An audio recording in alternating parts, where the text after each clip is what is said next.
Hello, listeners. Instead of getting right into the movies today, I wanted to take a second to fill you in on a cause that's very near and dear to me. I know you encounter people asking for money almost everywhere in life, but I don't think any of them reach the same level of importance. So please, let me tell you about Anchors Anywhere, whose mission is to remind us all about the importance of the sea. The fine folks at Anchors Anywhere want to increase not just our knowledge about the ocean, but its surface area too. With their proprietary heat retention technology, they can utilize the energy already present in our atmosphere to incrementally raise the amount of ocean we have at our disposal for the betterment of everybody. So please, check out Anchors Anywhere and help us all wave hello to a new, wetter day. Because if there's more ocean, there's more opportunities for us. The Criterion Castaways to sail the seas of cinema until we wash up on random shores and join the cast of Waterworld. I'm the wettiest of your two hosts, Nick Wettiest? Fiore. What does it say on my royal crest, Admiral? I hate pirates.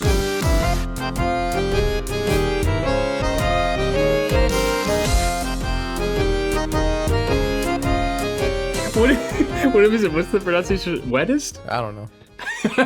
I'm the wettest of your two hosts, Nick Fiore. And I'm the most moist of your hosts, Jacob Cat.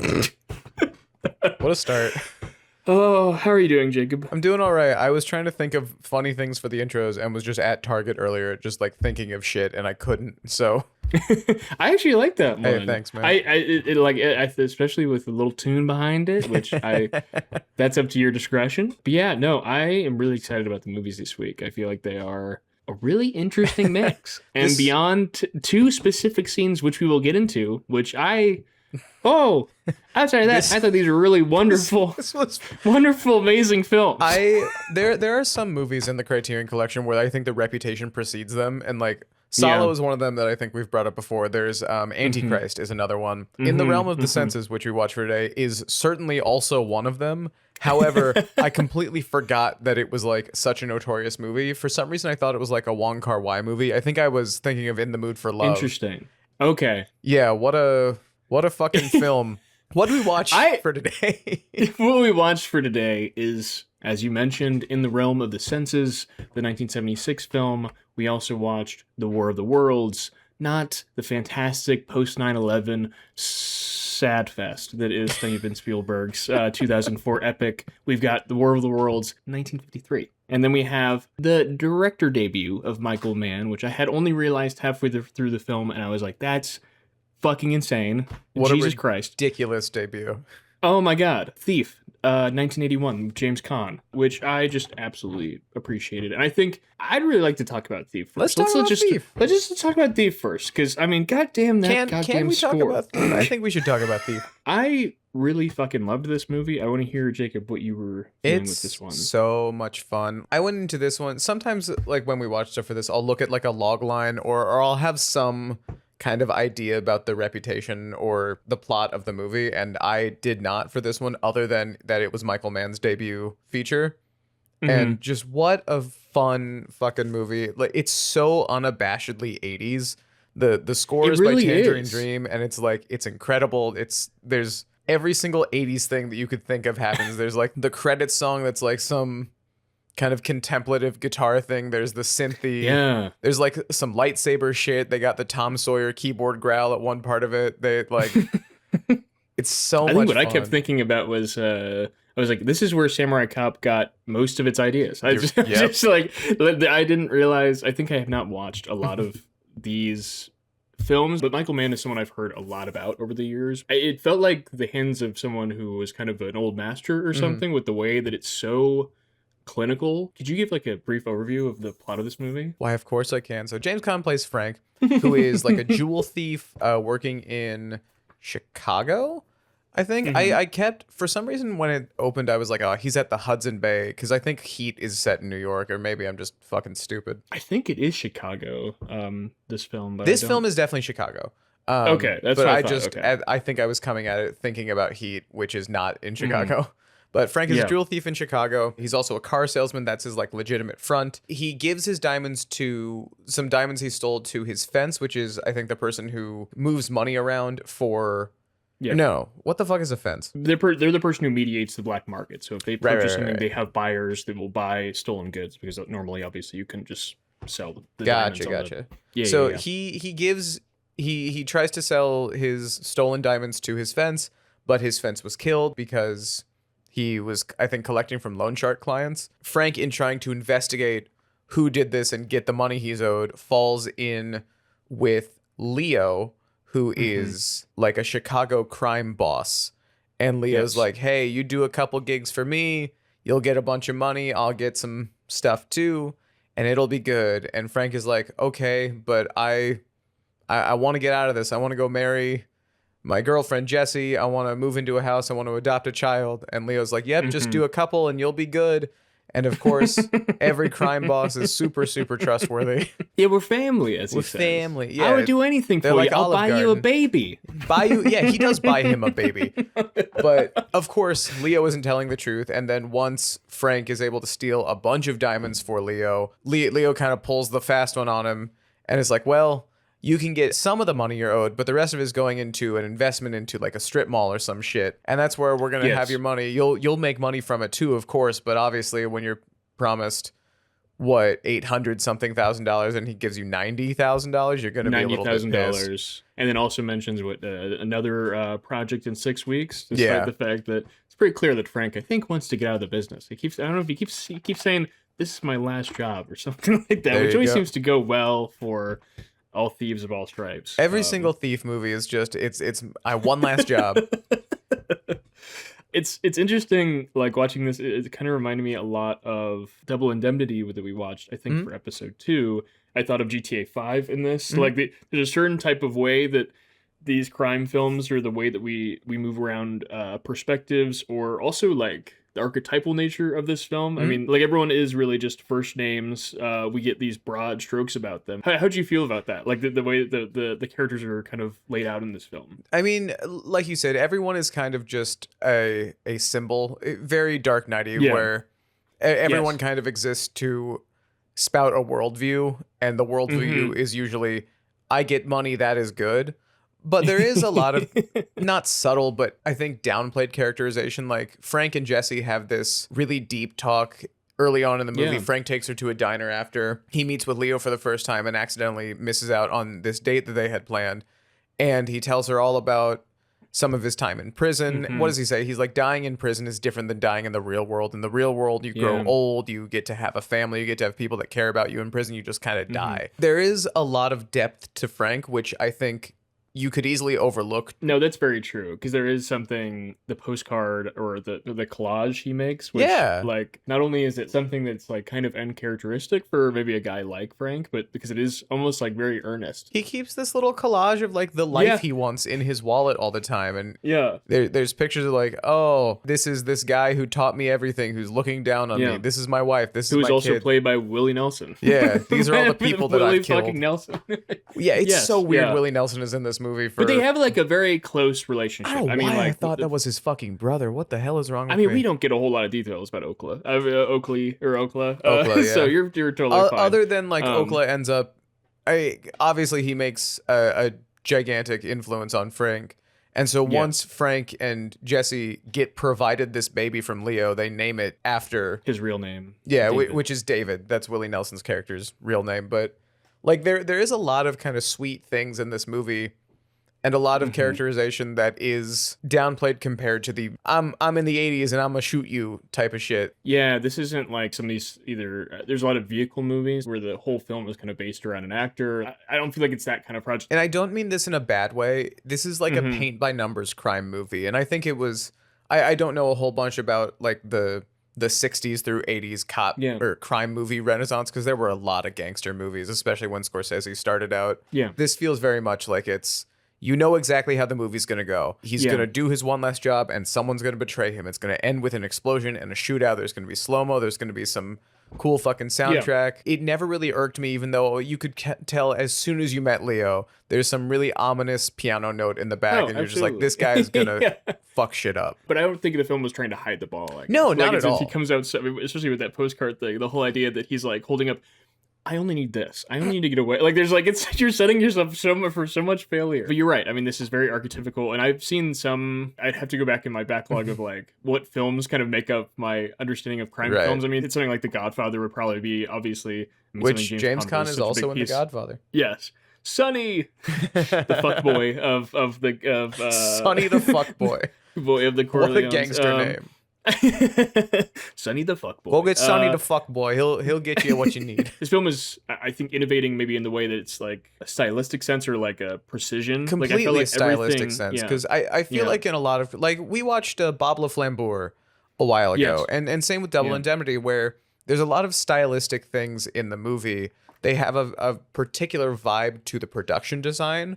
But I don't think in those movies you could say like the camera is a gigantic part of that visual sense. Like obviously there's iconic Dutch angles and all this stuff, but when you think of the look of Double Indemnity, you think of the Venetian blinds, you think of the shadow, Yes. you think of all that. But this movie, there's the directing has some sauce to it, even from the beginning. My fucking god! And it, I mean, just that opening shot. the opening of, shot, like, him the walking down alleyway what I with thought the- was the Hudson Bay because I'm a dipshit. well, that shot is very cool. I don't know how they shot the water. Maybe it's like It's how the so light pretty. It's that particular. It's so pretty. That we even start with this little vignette. I mean, after he of does him his stealing initial diamonds. crime, Yeah. I did very cursory research on this because I literally halfway through the film I was like, oh, which film is this?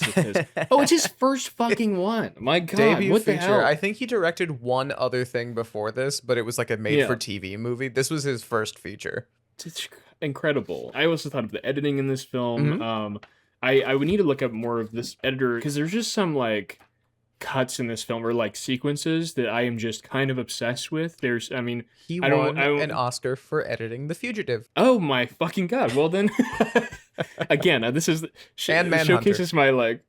Oh my God. Well, yeah. Well, and that film's fantastic too. So, God, now I need to rewatch that film too. God damn. You gotta But, watch a I mean, bunch of there's Michael just, Mann like, films. You really should watch I Heat. really do. Like, I will say, I and think that's the one. Heat is like the crime film if you're watching Mm-hmm. gangster crime films that aren't made by Martin Scorsese. And Heat is Heat is the one to watch. It's one I watched it for the first time a little while ago after lying and saying I was going to watch it for a film class in college because it's 3 hours long. It's a big movie and there's a lot of stuff to follow. As soon as I started it, when I was actually watching it, I was like, oh, I was a fucking idiot. Like, it's such a good movie. And you can Yeah. see a lot of how this is kind of a proto Heat in that by the time he got to that point with his feature directing, a lot of the edges of this had been polished off. Some good, some bad. Like, Yeah. there's no quintessentially 80s score in Heat. It's very much like a 90s kind of slick, very polished crime movie where this one has texture to it. This one is grungy and Yeah. kind of dirty and like, It is a grungy. Yeah. That's a really great saying. It's like, yeah, as if a synthesizer was like brought through like, I don't know, like an Yeah. alleyway or something. Like, everyone is sweaty. Everyone's like just kind of, Yes. it's not the same as like older Italian movies where it's like the people just kind of have that look to them. Like in Trilogy of Life, a lot of people you're just like, that is not an actor. Their teeth are too fucked for that. But in this one, it's like everyone is kind of presented well, but they have dirt on them, and it's like they're not Yes. super make-upped over in the same way that in Heat, Robert De Niro is just always kind of looking really good, you know? No, that's a really good point. I mean, I think, yeah, there's a less manicured piece. Whereas all the shots and the compositions are like, you couldn't have shot some of these better. I'm thinking of shots like when we're following the bus that is taking the tracker. I that love James that Caan's shot. character- I wrote it Oh down my God. specifically. It's like, how the fuck are you getting this? Later in the movie, some cops start to follow Frank around because they are clued in that he's working for Leo, and Leo is their main get. They put trackers on Frank's car, and he finds a couple of them, but then they start tailing him. The cops come to like beat Frank up and like threaten him, and he basically tells them to go fuck themselves. He's able to get the tracker on a bus that's going to Des Moines, and there's this tracking shot where it's like one of the cop cars following him, another one of the cop cars in front of it. You keep going up to like the duplicate car that Frank tricked him with, and then the camera swings around a bus until you see the front of it where it's going to Des Moines. And then it goes into the bus. Like, it almost goes into the bus. Like, it's kind of an so incredible. And there's so many. I mean, sequences or there's shots a lot like of that. shots like that. There's one early on where it does like a pinhole zoom through a lock that Frank drilled through. There's another one where the camera's mounted like in the windshield of a car as they're driving up to a meeting point. and a guy gets out of the car and he's framed perfectly in the windshield. Like, you couldn't have planned it better. Absolutely. I mean, well, can I always think about, you have these features that are magnificent, that are very famous, like a Star Wars or THX 1138 or something, and those are often held together with duct tape. They're beautifully shot in some cases, but like a lot of it is just like we barely fucking got it. And there is like a confidence to so many of the things that, like, I mean, both Michael Mann and then obviously the cinematographer Donald Thorin are doing here, where it's like you have to be very confident in your ability to get some of this stuff done, because it's like these aren't small shots necessarily. No. I mean, and I even think of like the sequences where we're doing with the safe cracking, we're getting every piece of it, but it is not wasted time. We're going to get Very deliberate. The choices very that are deliberate. made. Yes. Which I think is interesting, that there's so much weight being placed on the visuals and the pacing of the movie, because I think one of the biggest criticisms that I would have, and I think the characterization in the movie is not its strong suit. I know I was talking about like Frank's talk in the diner with his big exposition thing, but the romance story in this movie is almost just an afterthought so that Frank has something to lose. Like his girlfriend, then wife, Jessie, is really just kind of there after they move in together. She's like a prop for him. Yes, basically. And then like once Leo burns Frank, Leo's like, I own your house, I own your baby, I own your car. And so Frank tells Jessie to get the fuck out of there and take their son, and then just goes on the ultimate 80s blast shit spree. I mean, talking about her and his relationship is interesting. She does a lot with what could... Tuesday Weld? Yeah, Tuesday Weld. She's fantastic. She's a great reactive actress. She's able to bring a lot to not very much material. Yes. Like, even in that diner shot, they're having this whole conversation about how she used to have this relationship with another former criminal, and how she was basically left with nothing in Colombia, in Bogota, I think is where she was. And she's like, I have a social security number now, I have a normal life, I have stability, and I don't want to leave that. And I believe her. But she really fights back and forth with him in that particular scene. And she really is sitting with him in that scene and doing a lot of heavy lifting in what could have, I mean, still, she doesn't have barely any lines in this film, but she does a fantastic job. And I think... I'm glad that we got a fair amount of time with her in the beginning before the plot kind of really takes hold, because the beginning is mostly characterization. There's not a lot of growth or completion of arcs near the end of the movie, aside from Leo's heel turn. Once Frank is just established as like a no bullshit kind of guy, that's just who he is. We get depth, but we don't really get development. She gets a lot of depth in the beginning, and then just once Frank and her move into their house that Leo gets for him, she just kind of stops. She's there to like calm him down when he's yelling at the adoption agent. She's there to name their child when they bring the baby they just fucking bought on the same day that his mentor died into this Chinese restaurant. She's just kind of hanging out. Maybe speaks to sort of his mood board of what he wants his life to be, that little collage thing. He just wants a picture of a woman. Yeah, basically, yeah. I mean, because the child he has no connection with. Even the idea that he's imagining this is something he could have in the first place. He thinks of himself also like in a legitimate, if only in the sense that he acquires the diamonds or like the things he's stealing himself. Whereas people in the film who were trying to get it from him, like a Leo, is just trying to profit off of him, whereas like the cops are just trying to get their score. They don't give a shit about like the actual people that he's hurting. They just want their cut, despite the fact that he's always making these compromises for this imagined thing that he wants. Something else I liked about this in terms of how it's portraying what Frank does. Like a lot of crime movies, the whole thing is the buildup. You're going from point A of like, we need money, or we want this, or fuck this guy, like in Ocean's 11, to the B point of, we stole the money, we fucked this guy, we did whatever. And in this one, like, you see some of that. You see Frank doing his job twice in the movie, once in the beginning when he's stealing diamonds, and then once when he's stealing the big diamonds for Leo. But a lot of it is kind of him going in between all these meetings and spending a lot more time with the development of the heist than the heist itself, which it still gets a sizable portion of the movie. Like, it's a 7 or 10 minute sequence of them cracking this safe that they spent a lot of time figuring out how to get into. But there is not very much of that. Like, it's not the biggest sequence is them doing the heist. And I appreciate that about it, because it means that it has a lot of time to develop the motivations of the characters, even if it doesn't develop who they are that much. Like, obviously the safe cracking thing is probably going to be the most exciting part of it until they get to the explosions and the fire. Because even halfway through the heist, I mean, Frank he doesn't give up. It's sort of this weird thing where they crack open the safe. He's done he's done his magic, as he says. And then he sits down with a smoke. He's not even helping them, like, get the diamonds, and we don't even see the escape. He's just proud of this thing that he's accomplished. We also don't even get that like build up that some films have. It was even in the beginning of this film with like the first heist is when we are getting to the big one. It's we kind of just jump into it in a way that was kind of surprising. Yeah, like I was like they do their lightsaber sounds and then they're cutting through a roof. Yeah, literally. Like it kind of just jumps into it. All of those films have this. It's like, okay, well, now this is the big show. Like this is the maybe that Hans Zimmer score gets fucking amplified. You hear that bass, and you're like, okay, we're in that fucking scene. You know when the shit's about to happen, and exactly. It does get that way for the very end of the movie. Like it gives you that like buckle the fuck in type of score. Yes, it does. But like it's also, I think the bigger moment that happens is after the heist when Frank goes to Leo and Leo doesn't pay him the money he's owed. Oh my god. There's this confrontation where Frank has just a great monologue. He's like, now that deal is over. I did my part. You give me the fucking money. Yeah. Leo's like, why don't you join a labor union? And Frank flashes gun and goes, I'm wearing it, which is great.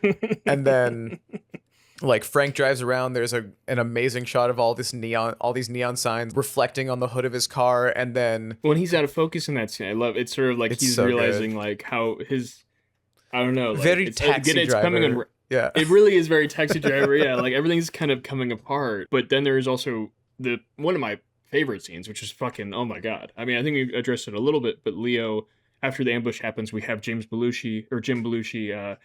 Who plays Barry in the film, who's kind of the partner in crime to Frank. We care about him because Frank cares about him, and he's just blown to bits in a very cool shotgun blast. There were some really great squibs, is that what they're called? Yep. The little blood packs. Yeah, the blood packs. My God, I think some of the best I've ever seen. And so, like, I was like, there certainly were a lot of them.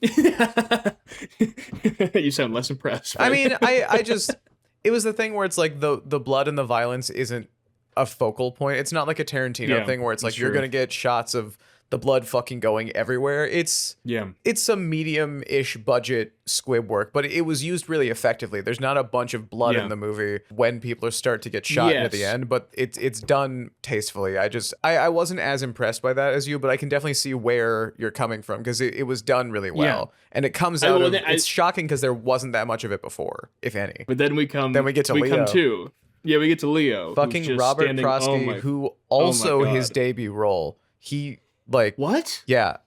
Oh my god. He started acting at like 50. He's in this movie. I mean, rest in peace, I imagine. Incredible. Oh yeah, he died in 2008.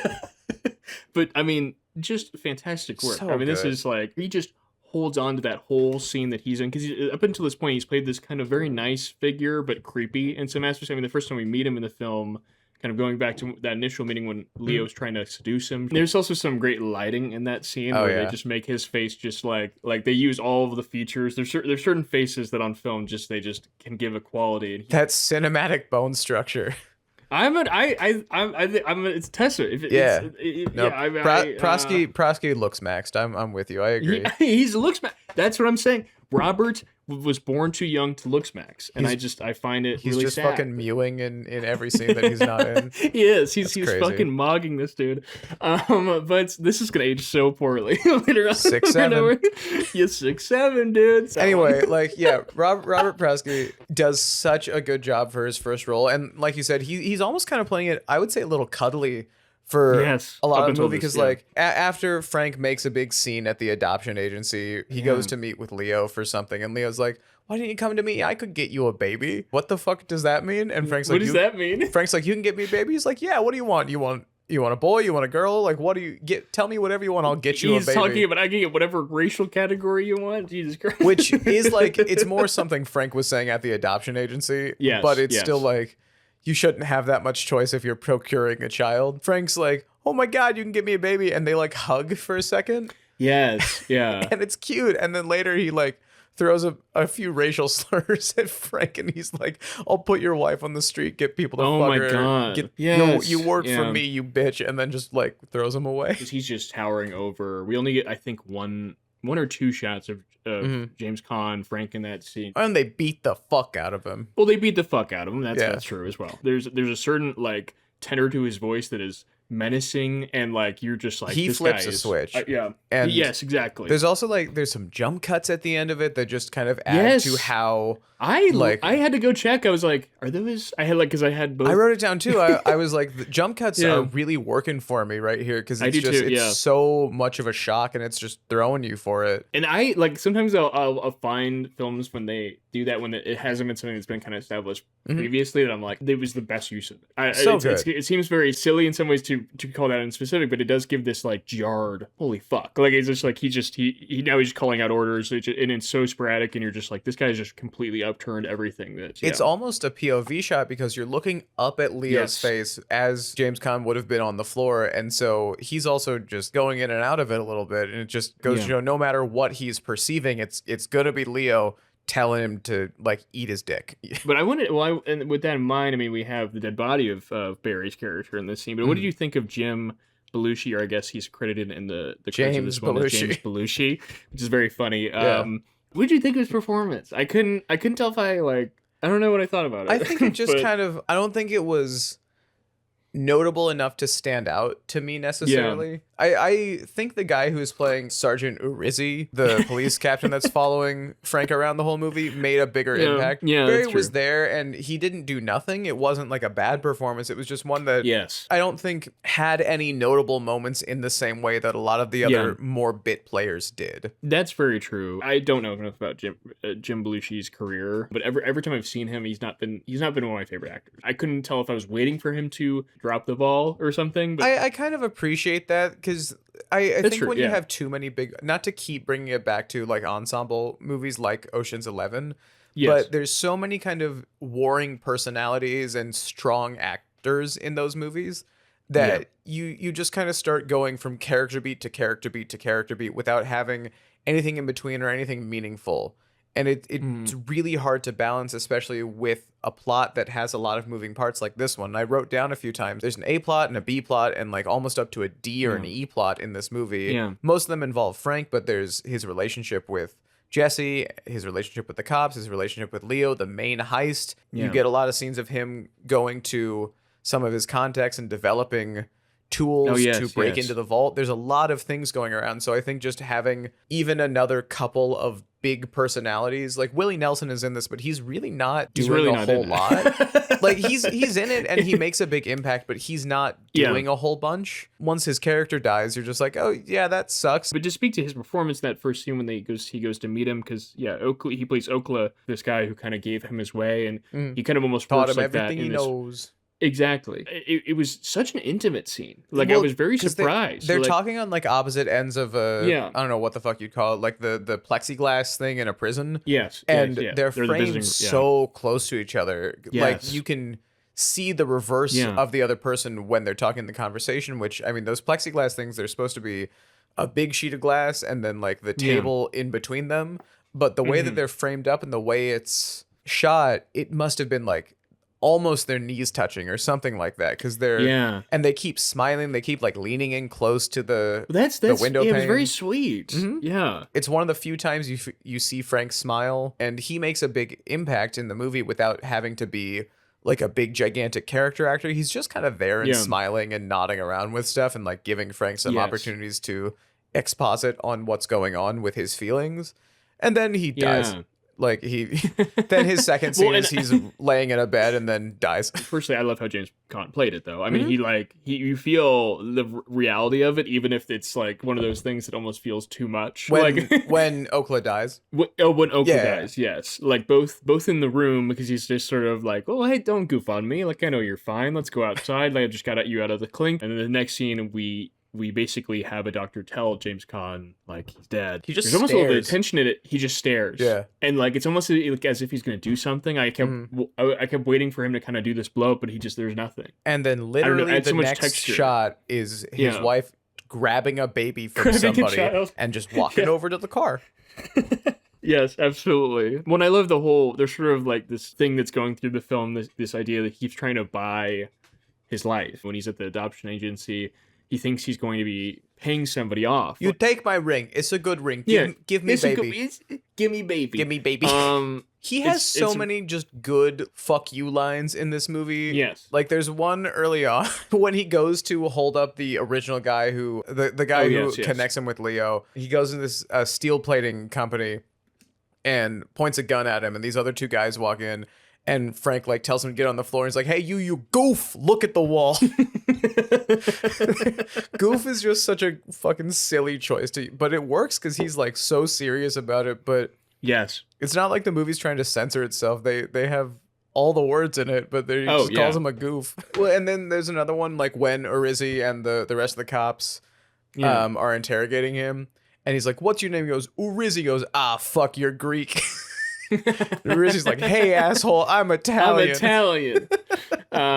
He calls him a wop, which is you can funny. say it. I can't. Yeah, I've got an Italian family. Last name's Fiore. This is a mafia-funded podcast. Yes, exactly. That's why we're doing so well. Yes. I keep going back to my Dark Knight example. Yeah. And there's like little moments throughout the film, and I'm just like, oh wow. I mean, this is the same thing with Quentin Tarantino, where you're like, okay, I see where these guys are getting it just like unlocks all of these things that just feel like they've been here forever. Mm-hmm. Well, and it's, God, I mean, so good. I think it's really funny that in the 80s, a lot of people apparently didn't like the score, the Tangerine Dream score. And I can get that because it doesn't fully tonally match with the movie. The same way that like the synthy score for 1984 didn't really match up to it. Looking back on it, it just makes this such an 80s film. Like, I don't know, you've played Far Cry games, right? Oh yes, the Blood Dragon. Yes. Okay. So yeah, like that. This feels like one of those movies that Blood Dragon is directly pulling from. Everything that is some neon ass that 80s and like Knight Rider. And, everything that uses the 80s as like a point of visual or audio reference has something to give to this movie, just because the score is as 80s as I think you could get. I feel like anytime I've seen like a behind the scenes or a retrospective on films that often have like an orchestral score, well, you see the indelible power of Star Wars was we didn't want all this 80s or 70s crap. I think there's a tendency for orchestral scores to sound a lot more grand. There's like a bigger soundscape that you can create with it because you have so many other pieces to play with.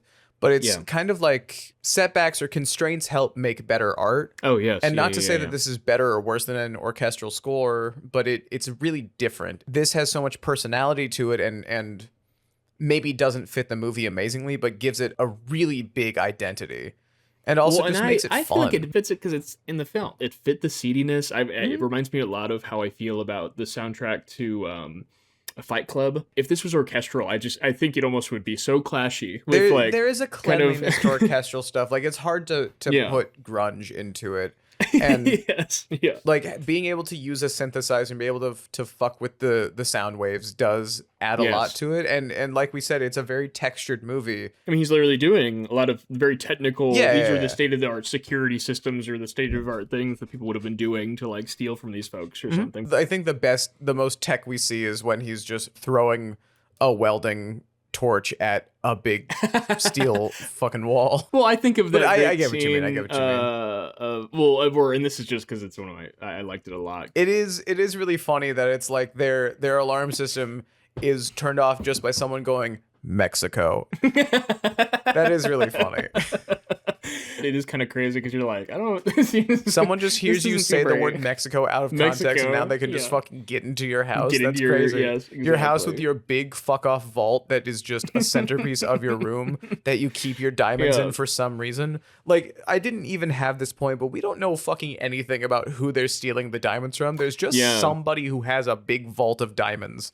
Like some private person. He's just focused on cash and diamonds. Like, that's he doesn't all care where Frank they're from. Needs to know about it. Like he doesn't give a fuck whose the stuff belongs to. He just want the shiny rock, and I appreciate that's basically that. it. Yeah. But I don't think I have too much more for this one. I want to touch on the ending for a second, just because the ending after Frank sends Jesse and son David away, he blows up his house. He blows up the place he hung out, like the bar he hung out at, which I guess he owns, ?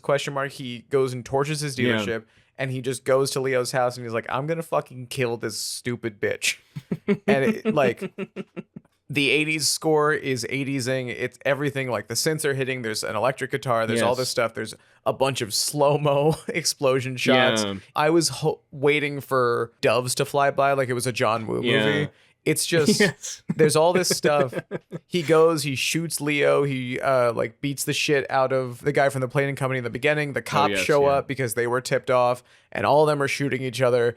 And afterwards, like, the score's still going and Frank is still alive. He just walks away. And that's the end of the film. Like, it just and because he had a bulletproof vest on, I think, is the implication. Yeah, that's sort of yeah. Kind of speaking to the debut nature of it. There's sort of like, well, we needed to wrap this up. We need to wrap this up. The movie's at 2 hours. We did all the good stuff. More film.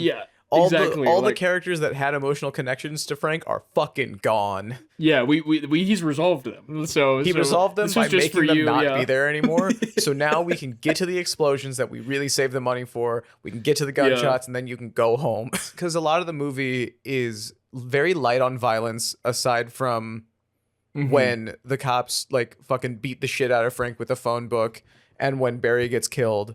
And so having that very outward kind of explicit violence, it's the buildup of stuff throughout the whole movie. Frank is just kind of doing shit. Now he angry. Now he's pissed. Now he's gonna set fire to all this shit, and it's fun to watch. And I was talking to someone, not to go too much on a tangent, they were talking about Tarantino movies, that Tarantino movies are just a lot of dialogue up until the last 10 minutes, and then the last 10 minutes are just blood and gunshots and everything. This movie did feel like it fit into that category a lot. I don't necessarily agree all the way with the person that said that, but it's not wrong, you know? Yeah, well, and it's like, it's something I was thinking as you were saying, they're so stylistically good at it that they kind of get away with something that, like, to use a reference we used earlier, like a Samurai Cop, or films that just like failed to live up to this kind of 80s action. Yeah. This is of such a caliber of, like, just so well done that, like, we don't really mind that this is kind of like a little bit of a cop out. Yeah. It's like we're sort of like, we're using all the ammo we have left. Like, it's like it does feel like it's like, well, we have like all the stuff, but there is something about, like, there's probably a better way to approach this. There's probably a more creative way to get out of this. With all that being said, I don't mind the explosions because they are fun. I don't either. Yeah, they're fun. Like, not to go back to Tarantino, but that news clip of someone going, "Why do you have all those violence in your movies?" He goes, "'Cause it's fun, Jan." Like, it is just it's really cathartic to see all of that. And that's very true. It kind of ties the movie off with something where it knows it's like, you don't care what happens to Frank after this. You got the lead up to the big thing. You got the big thing. Goodbye. I respect that it doesn't need the coda or the epilogue. It's just Frank wore a bulletproof vest, and now he's going to do some other shit. Well, and that's the thing too. And there is something, like, even though there are a lot of films who have this, I guess, it's very well done. It's not as if I had unresolved thoughts about where Frank was going after this. It wasn't as if, like, oh, we didn't resolve, as you're saying, like, the things that needed to be tied up were tied up. And this is also, like, would be in his motivation to do. Like, this is a guy who has always had this code. Like, we've made it very clear that once he lost this idea of his life that he used to hold in his wallet, literally crumples it away. He doesn't have that anymore. So what's left? You took away what could have been my life, this life that I had built for myself, and so I'm going to take away yours. And I'm going to destroy everything "Quote that I unquote" used built to be. For himself. Yeah, well, that's how Frank sees it, I guess. Yeah. But I'm in favor of thieves and criminals. So, Jacob, that's where we disagree on this podcast. I may not like thieves, but I liked Thief. Hey, that sounds like you're like on a movie, like my Roger Ebert thing. Yeah. Yes, exactly. Or a worse man's Roger Ebert. I don't know if it was ever that bad. It was say it in a good way. 2 thumbs up. Yeah. 2 thumbs up. It's a really I don't like fun those movie. thieves, but I like the movie Thief. Yeah, exactly. Like the movie critic who just got his car stolen. Exactly. But like, it's. Well, would you recommend this? Of course I would. Sorry. Like, not only would I recommend it just as kind of, I think, a big pillar of the noir crime film, like the 80s crime film, but like we've been saying, anyone who likes directors that have come after Michael Mann, Tarantino, Nolan, I would even argue people like Edgar Wright or Ryan Coogler, people who are able to get these really big character-driven action style movies. It's I think all of them owe something to Thief. Or Michael Mann in general. Like, Heat is one of the best crime movies ever, and there's so many people who credit it with influencing the next 30 years of movies that have come after it. And you wouldn't have Heat without this, which I think is kind of like the rough draft to Heat. I need to watch Heat. From everything I've heard, it seems fantastic. It's really fucking good. I mean, one of the podcasts I fucking absolutely love when it comes to film is Blank Check, which I'm sure people are familiar with if they're listening to this podcast. But they do a series about directors especially, and Michael Mann is one of those that I just could never get into because other than like Manhunter, because I just have not seen the films, and sometimes it's hard to get into it. But after seeing this one, I'm like, okay, this is his first one. This is definitely, as that show described, a blank check movie where you just Michael fucking Mann hit has the money. the sauce. Yeah. Like he has the sauce. He got the goods. He's got the goods. Speaking of people getting the goods, goods, got the goods. I love we were both about to do it. We both saw it coming. Yeah.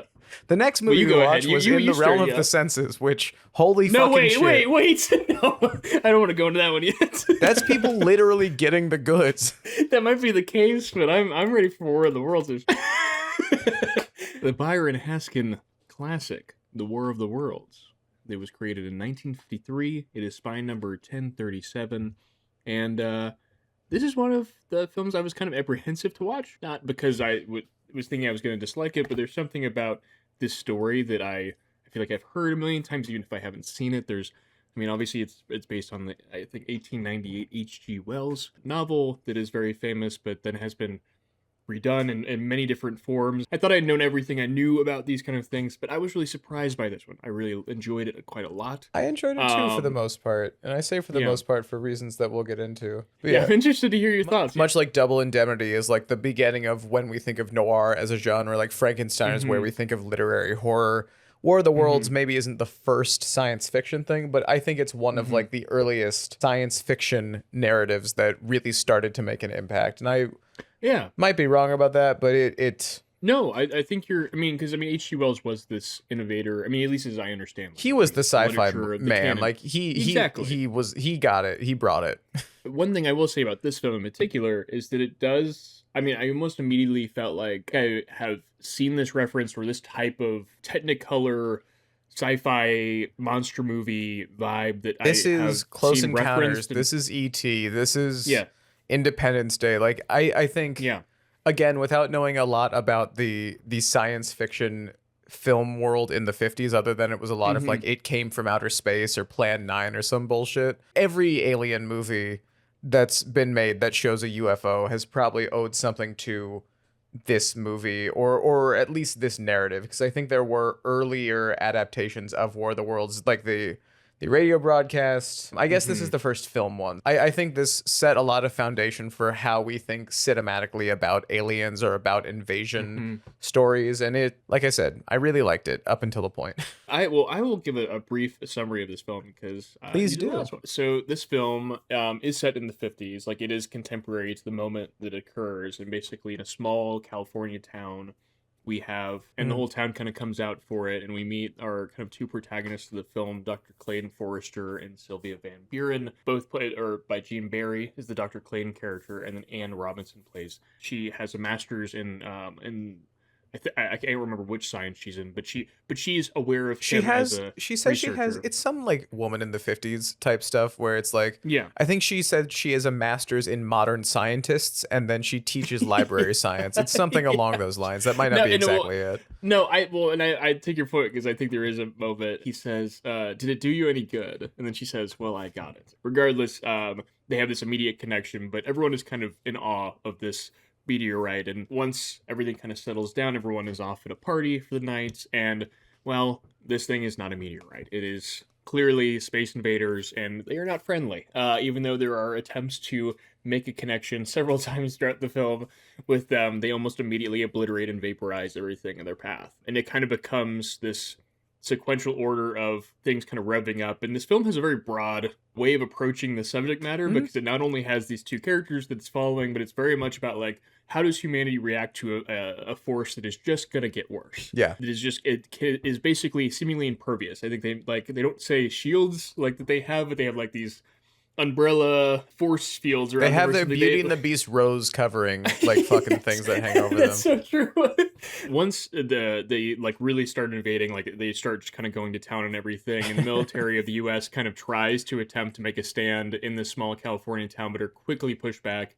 And our two lead characters find themselves slowly trying to get out, but there's like this whole subplot with them as humanity is also fighting for their goddamn lives. But beyond their kind of story, and we do follow them throughout the entire film, we do kind of get to this point where humanity's fucking not going to beat this thing. All the like countries of the world have failed at fighting any of this, and so effectively after all these kind of attempts at fighting at the Air Force or different kinds of explosives, now they're like, well, we have the nuclear bomb. This is humanity's kind of last stand before everything kind of goes to shit. And then it does go to shit because it does not work. The scientists who have all been brought together at this point in the film, which includes the two main protagonists and then a group of other scientists that are kind of international, but mostly based in the US, we're trying to figure out a solution to this problem. And it kind of ends up where there is no solution. Well, I mean, what ends up killing it, which is also, I think, in the case of the original book, is, well, we've got a lot of diseases on this country, or on this little globe of ours, and that's what actually ends up being the thing that destroys them. They're weak. We smallpox blanketed the aliens, and we did, yes. And that's kind of how the film is resolved. Is that basically humanity really wasn't the thing that was going to stop it, and it kind of almost has this religious angle throughout the entire film. You're getting to the part I didn't like. The thing that you did not like? The thing that I did not like. I almost feel like I'm interested to talk about it, but that's sort of the plot of this film. There's a lot of things I'm leaving out because there's a lot of like micro details that this film has. There's a lot of sci-fi, like the sci-fi where the science wasn't even there to become a basis of it, so they're just throwing a lot of stuff at the wall. I wrote this down when I was watching it. I was like, obviously no moon landing, no Cold War, so like the US was the only country with a nuclear weapon that they had set off not that long before this. Sputnik hadn't even started development yet. Yuri Gagarin wasn't, like, no one had been to space. There were satellites, but like the space race started the year after this movie came out. So this is full just blind shooting in the dark. And it's really charming because there's a kind of a montage early on in the movie after the alien ship lands where Clayton Forrester, the main scientist, is just kind of talking about what it might mean. And he's like, I don't know, it might fucking have like, they might be able to breathe the air, or maybe not. Maybe they're from Mars. There's a bunch of scientists just saying a lot of stuff about it. And it's really funny that their speculations are like, we don't know if they're evolutionarily primitive because obviously they can't breathe the air. And it's like, it's just a rock yet. You don't know what's going on. We literally don't really have any context, but one of my favorite films growing up was The Iron Giant. But it's also very much a love letter and kind of almost like elevating of these kind of This is films. exactly the type of movie that Brad Bird has always wanted to make. And it's like, this is the 50s sci-fi. This is incredible. This is Ray Gun. This is Iron Giant. Like, this is the San Francisco film that he never got to make, where he was going to be the San Francisco earthquake that he has been fighting to make. What Thief is to crime movies, and what in the realm of the senses, not to jump too far ahead, is to making Jacob really fucking uncomfortable. It's also just a lot of really well done 1950s film technology. Like a lot of it is on a set where a very convenient shrubbery line is separating where people are to the background. And it's like that background looks pretty flat if you take a look at it. The alien ships are pretty obviously miniatures. There's a lot of not great chroma keying of the sky.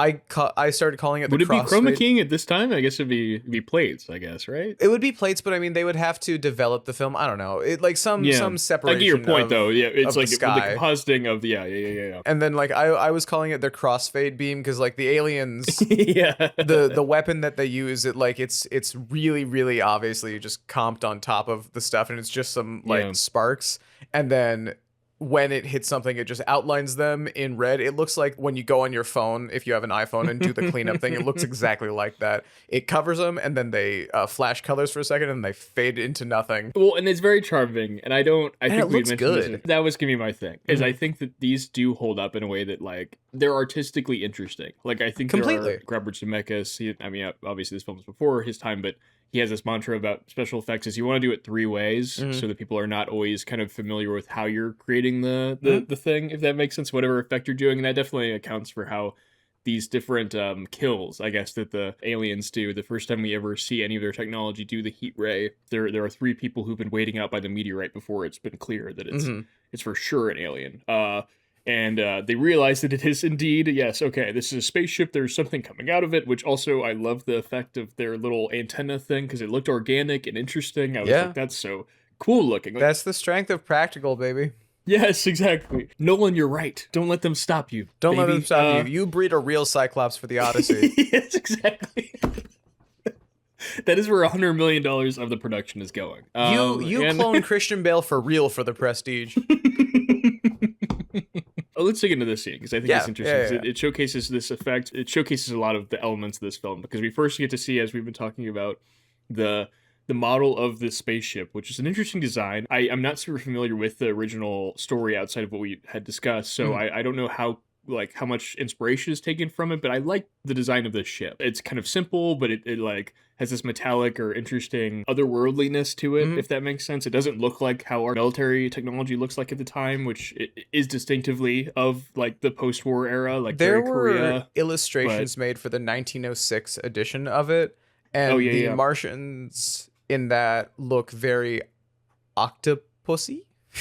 Like very, very tentacle based, and there is a lot of that in this movie. But I would argue that in this one they look kind of like brains. The few times you see the practical Martians, Yes. like very brains, and then like snakes. I think the ships look a lot like viper heads and have long kind of slithery tendrils that house their visors and the camera that they eventually use later. I don't know. Have you seen They Live, where the aliens in that movie kind of? I know I've heard of it, but I have not seen it. The aliens in that movie, I would say, are like not the gray man type of aliens, but the yes, not the with gray the glasses. man. Yeah. It feels kind of like that, or I guess That's They interesting. Live feels a lot like the vibe that I got from the aliens in here. I loved how they were used in particular scenes. There are particular scenes where the specific alien model is used that works to great effect. I don't like that we see it fully. I think that it just does not hold up. I think it's but then to speak to like the end of the film, there's a shot where it's like when we realize, oh, they're going to be dying from the disease and stuff.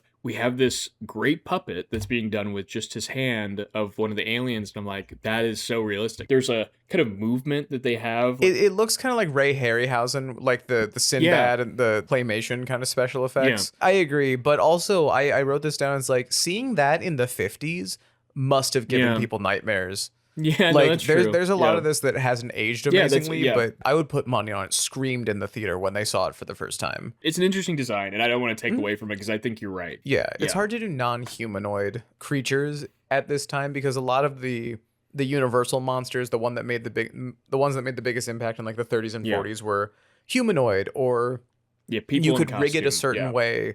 Like the Invisible Man, you could mess around with stuff to create that effect. Or there's that GIF that always gets posted of the woman takes off her wig and she becomes a witch that they could do with special makeup filters. Yeah. But stuff like this where you want it to look as little like a human as possible. And I wrote it down. I was like, please don't show the aliens because I feel like it's just going to be a guy in a suit.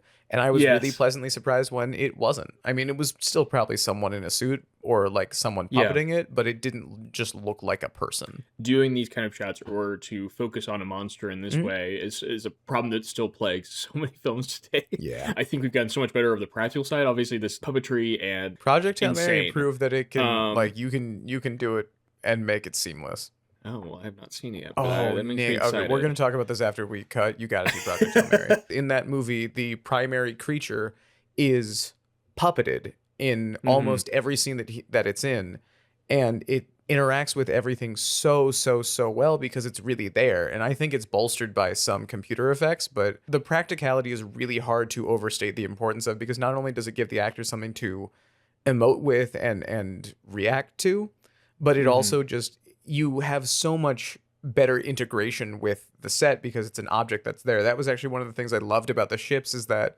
a lot of the times that they're shown, it's, I guess their excuse is like they down the power lines, but there's like sparks on the ground and those sparks are reflecting in the underside of the ships. So even though it's either miniatures or some puppet or some like comp work that's done, it always feels really well integrated into the scene because there's those elements that interact with them. In the inverse, I mentioned I was watching some of the MonsterVerse Godzilla movies recently, and there's almost no interaction of like the actors with some practical element of those monsters, which makes sense because they're fucking giant and like you need to show the scale. It's really hard to show the scale of a 200-foot tall monster compared to like a 5-foot very Bryan true. Cranston. It grounds it in a way where even one shot of that happening can then bridge everything with their snaky little cameras or their visors or their crossfade beams. Well, it gives you, yeah, that's a really good point. And even, I mean, I think, I don't know, my immediate thought goes to two things. Is that, first, speaking to this film, is that taking that farmhouse scene, just to give some context to it, because this is where we really get that interaction we've been talking about, is while trying to escape, the two doctors, they're piloting a plane and it crashes, and then they're forced into a local farmhouse that they just kind of find that's been abandoned because everyone's kind of retreating from this part of California where the aliens are invading.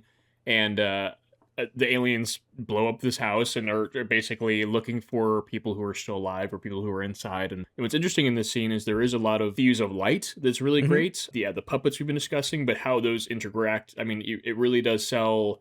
I mean, even scenes where they're not in the same shot. The little probe thing that's like looking in the house for our two protagonists is like red, blue, and green. And so like whenever those are flashing on the actors as we're doing reaction shots, if those are kind of waiting for something to happen or kind of trying to avoid this monster, is there is kind of like its presence is known the whole time. They do have a little confrontation there. He chops the camera off with an axe. Forrester. Yeah, yeah, exactly. Yes. And then also proceeds to throw shit at the alien and it fucking yeets itself down. It is not. I got it. Cannot blood handle on this the wood. fucking jacket or whatever. Yeah. Yes. He's so excited. He's just at that point in this film, this doctor is just obsessed with getting any sort of something we could research, like later on, and that probe ends up being that thing as well as that blood you were describing. It's a lot of planning that has to go into making those things seem integrated. It's planning that's done really well here because the movie is made or broken off of if you feel the threat of those things, and if they didn't feel like they were really there, even if a part of your brain knows that they're not, then a lot of the tension would just be completely dissipated. I mean, because it really is in that first scene where these three characters who I just... there's one character in this. Buck, some other guy, and then the, racist for lack of a better word, the token Mexican person that's just... Yeah, we do identify first this, like, I don't think it's like the probe we see later on, but this little, like, eyeball that's, like, looking around that will be, like, the thing that vaporizes people kind of is revving up, and it's the thing that they identify as, oh, this is not a fucking... this is not a meteorite, and it's organic, it's cool looking, it's interesting. It really is playing in the space. These three people who are going up to it and are deciding how they need to interact with it. They're like, we come in peace. Like, they'll understand. Like, we're all nice what should people. We say to like, them? It's like, welcome to California. Yeah. We've got our white flag. They'll understand because, of course, why wouldn't they? And they just immediately proceed to get just obliterated. And I love the little effect when they are like people go see them, and it's like the shadows just left in the Yes, exactly. Yeah, they're just like ash piles. Yeah, it's a pretty cool looking effect, and it almost looks like a drawing or something. Later on, when they are more just like so far away or something, you're like, okay, no, I do believe that these things do exist in the environment and they are coming. The production design of this movie is like it cannot be overstated how well it comes off, especially for the time. Like this was in the era of like biblical epics where the scale is incredible because you could have 10,000 people at a shot running at each other. But I feel like sci-fi just didn't have the same... I guess you could also technically call this a monster movie, and monster movies were usually very small in scale because you would just have a guy with toilet paper wrapped around him, or you'd have Boris Karloff with Frankenstein bolt in his neck. And so this one really tries to match that biblical epic scale because you have like these really big tableau shots of when they evacuate Los Angeles, these people just lining up to move into the mountains, and you see just a miles long line of people that has to be replaced with a matte painting in the background. But it adds to that scale so well. And all these scenes where the aliens are destroying LA and they're just decimating the buildings and Forrester's running through the streets. There's so many moments like that help it come off as so much bigger than it is. And it holds up really, really well, which is hard to say for a lot of sci-fi movies of this era. No, I kept being surprised, especially how small the kind of film opens with, how big it gets. All we really see at first is, these doctors, and then he goes to like a town like hoedown or whatever, and it's very small. We're square dancing at the social hall. Yeah, exactly. Oh yeah, like everyone likes to do. We get from that to the military comes in, and it's a lot. Like, I mean, they have a lot of extras, a lot of like military equipment. They're not fucking around in terms of like how many people are on set doing these things. And then it goes even bigger where it's like now humanity is involved. And they do, I mean, they've interspersed a lot of like what I imagine is like old World War II footage Yep. into it, but it kind of speaks to this like, well, it's like, what is India doing in this particular thing? I'm trying to think of other They countries do that are India, about they France. do China, Yeah. they talk about France. Yeah. Yes, where it's like we see that the thing that's being developed is a photograph, and it's like the Eiffel Tower is destroyed, and it's a pretty evocative image. It's a It's a great image, frame. It's I mean, I even printed out. I was doing like lately when I'm doing these, I'm like I don't know, making little collages from different like pieces of the films I've been Like watching Frank in or something. Thief. Exactly. Yes. What I want is the Eiffel Tower 2 to be destroyed. So I'm just And I so I'm want just my planning mentor that to out. watch over me while I look at the Eiffel Tower. Exactly. I do have a little tiny photo of Willie Nelson, and it's I just want Willie Nelson to see. I just me want Willie witnessing the Nelson Eiffel in my Tower line. getting Yeah, destroyed. exactly. Yes. Yeah. Then we expand out to now we're the militaries of the world are all in the United States, which I also find interesting. This film has this whole, I don't know. I think Lizzie Ellis has this critique of, or not critique, but this kind of theory of the War of the Worlds adaptations, is they're often made by cultures that are dominant. I mean, in the 50s, like America's on the world stage in a way that no one could have imagined prior to that. And the film almost opens with this thing of like, well, we are the best of the world in some cases. I mean, like, it's like we have the best modern equipment, all the things we would need, and oh shit, none of it's working. And there's all these people in this like scene where we're have all the militaries of the world, this like secret base or something. They have all these people marching around in big maps and stuff. I'm like, this is such a big film. And then it gets expanded more where you're at the nuclear test site scene where I'm like, holy fuck, there's so many extras. Like, and as you're saying, those tableaus later on where everyone's like leaving California and stuff. This film is big. It feels big, and it's surprising in that way. Like, I like that it balances that scale, or at least it tries to. It tries to balance that scale with a human story, because I think it's really easy to get carried away with the scale of something like this when it's a worldwide scope, and you're like, you only have a limited amount of time and budget to show how completely fucked humanity is. And so it tries to keep Forrester and Sylvia, Clayton and Sylvia in the forefront of the movie. I don't know if it always pulls that off great, because it's really hard to be like, yes, these two should fall in love, but also get the hell out of California, because that's where the big nest of aliens is. Yeah. But I admire that it bounces around a lot, and I'm sure that in the world of this movie there are hundreds, thousands, maybe millions of stories like this where it's like people trying to stay together as the aliens destroy everything. Yes. But I can admire that it keeps them enough in the focus of the movie that it still has kind of an intimate thing propelling it forward. Yeah, it really does. I mean, because those are the two characters we start with. And end with. Yeah. The tension at the end is that like aliens are destroying Los Angeles, but it's also that they can't find each other in the destruction. It's so of its era that it's like some of it's like do I blame it for being effectively what would have been the norms of the time, or do I ding it because it's like Double Indemnity had some interesting, I don't know, like this era had interesting relationships. You mean that among Sylvia movies. has basically no agency throughout the entire movie? Yes, exactly, and seems to be frightened of everything for some reason. I can see the reasoning, and I may just be giving it too much credit, that it's like you need almost the blanket slate characters so that anyone who's seeing this can project themselves onto the protagonists. And then you also need the reasoning for Forrester to keep following all this stuff. He's like the renowned alien scientist, I guess, is what the fuck is he? Nuclear physicist, and he's been on the cover of Time or something, and he's the one who would know, because of his nuclear knowledge, why the aliens don't breathe human air.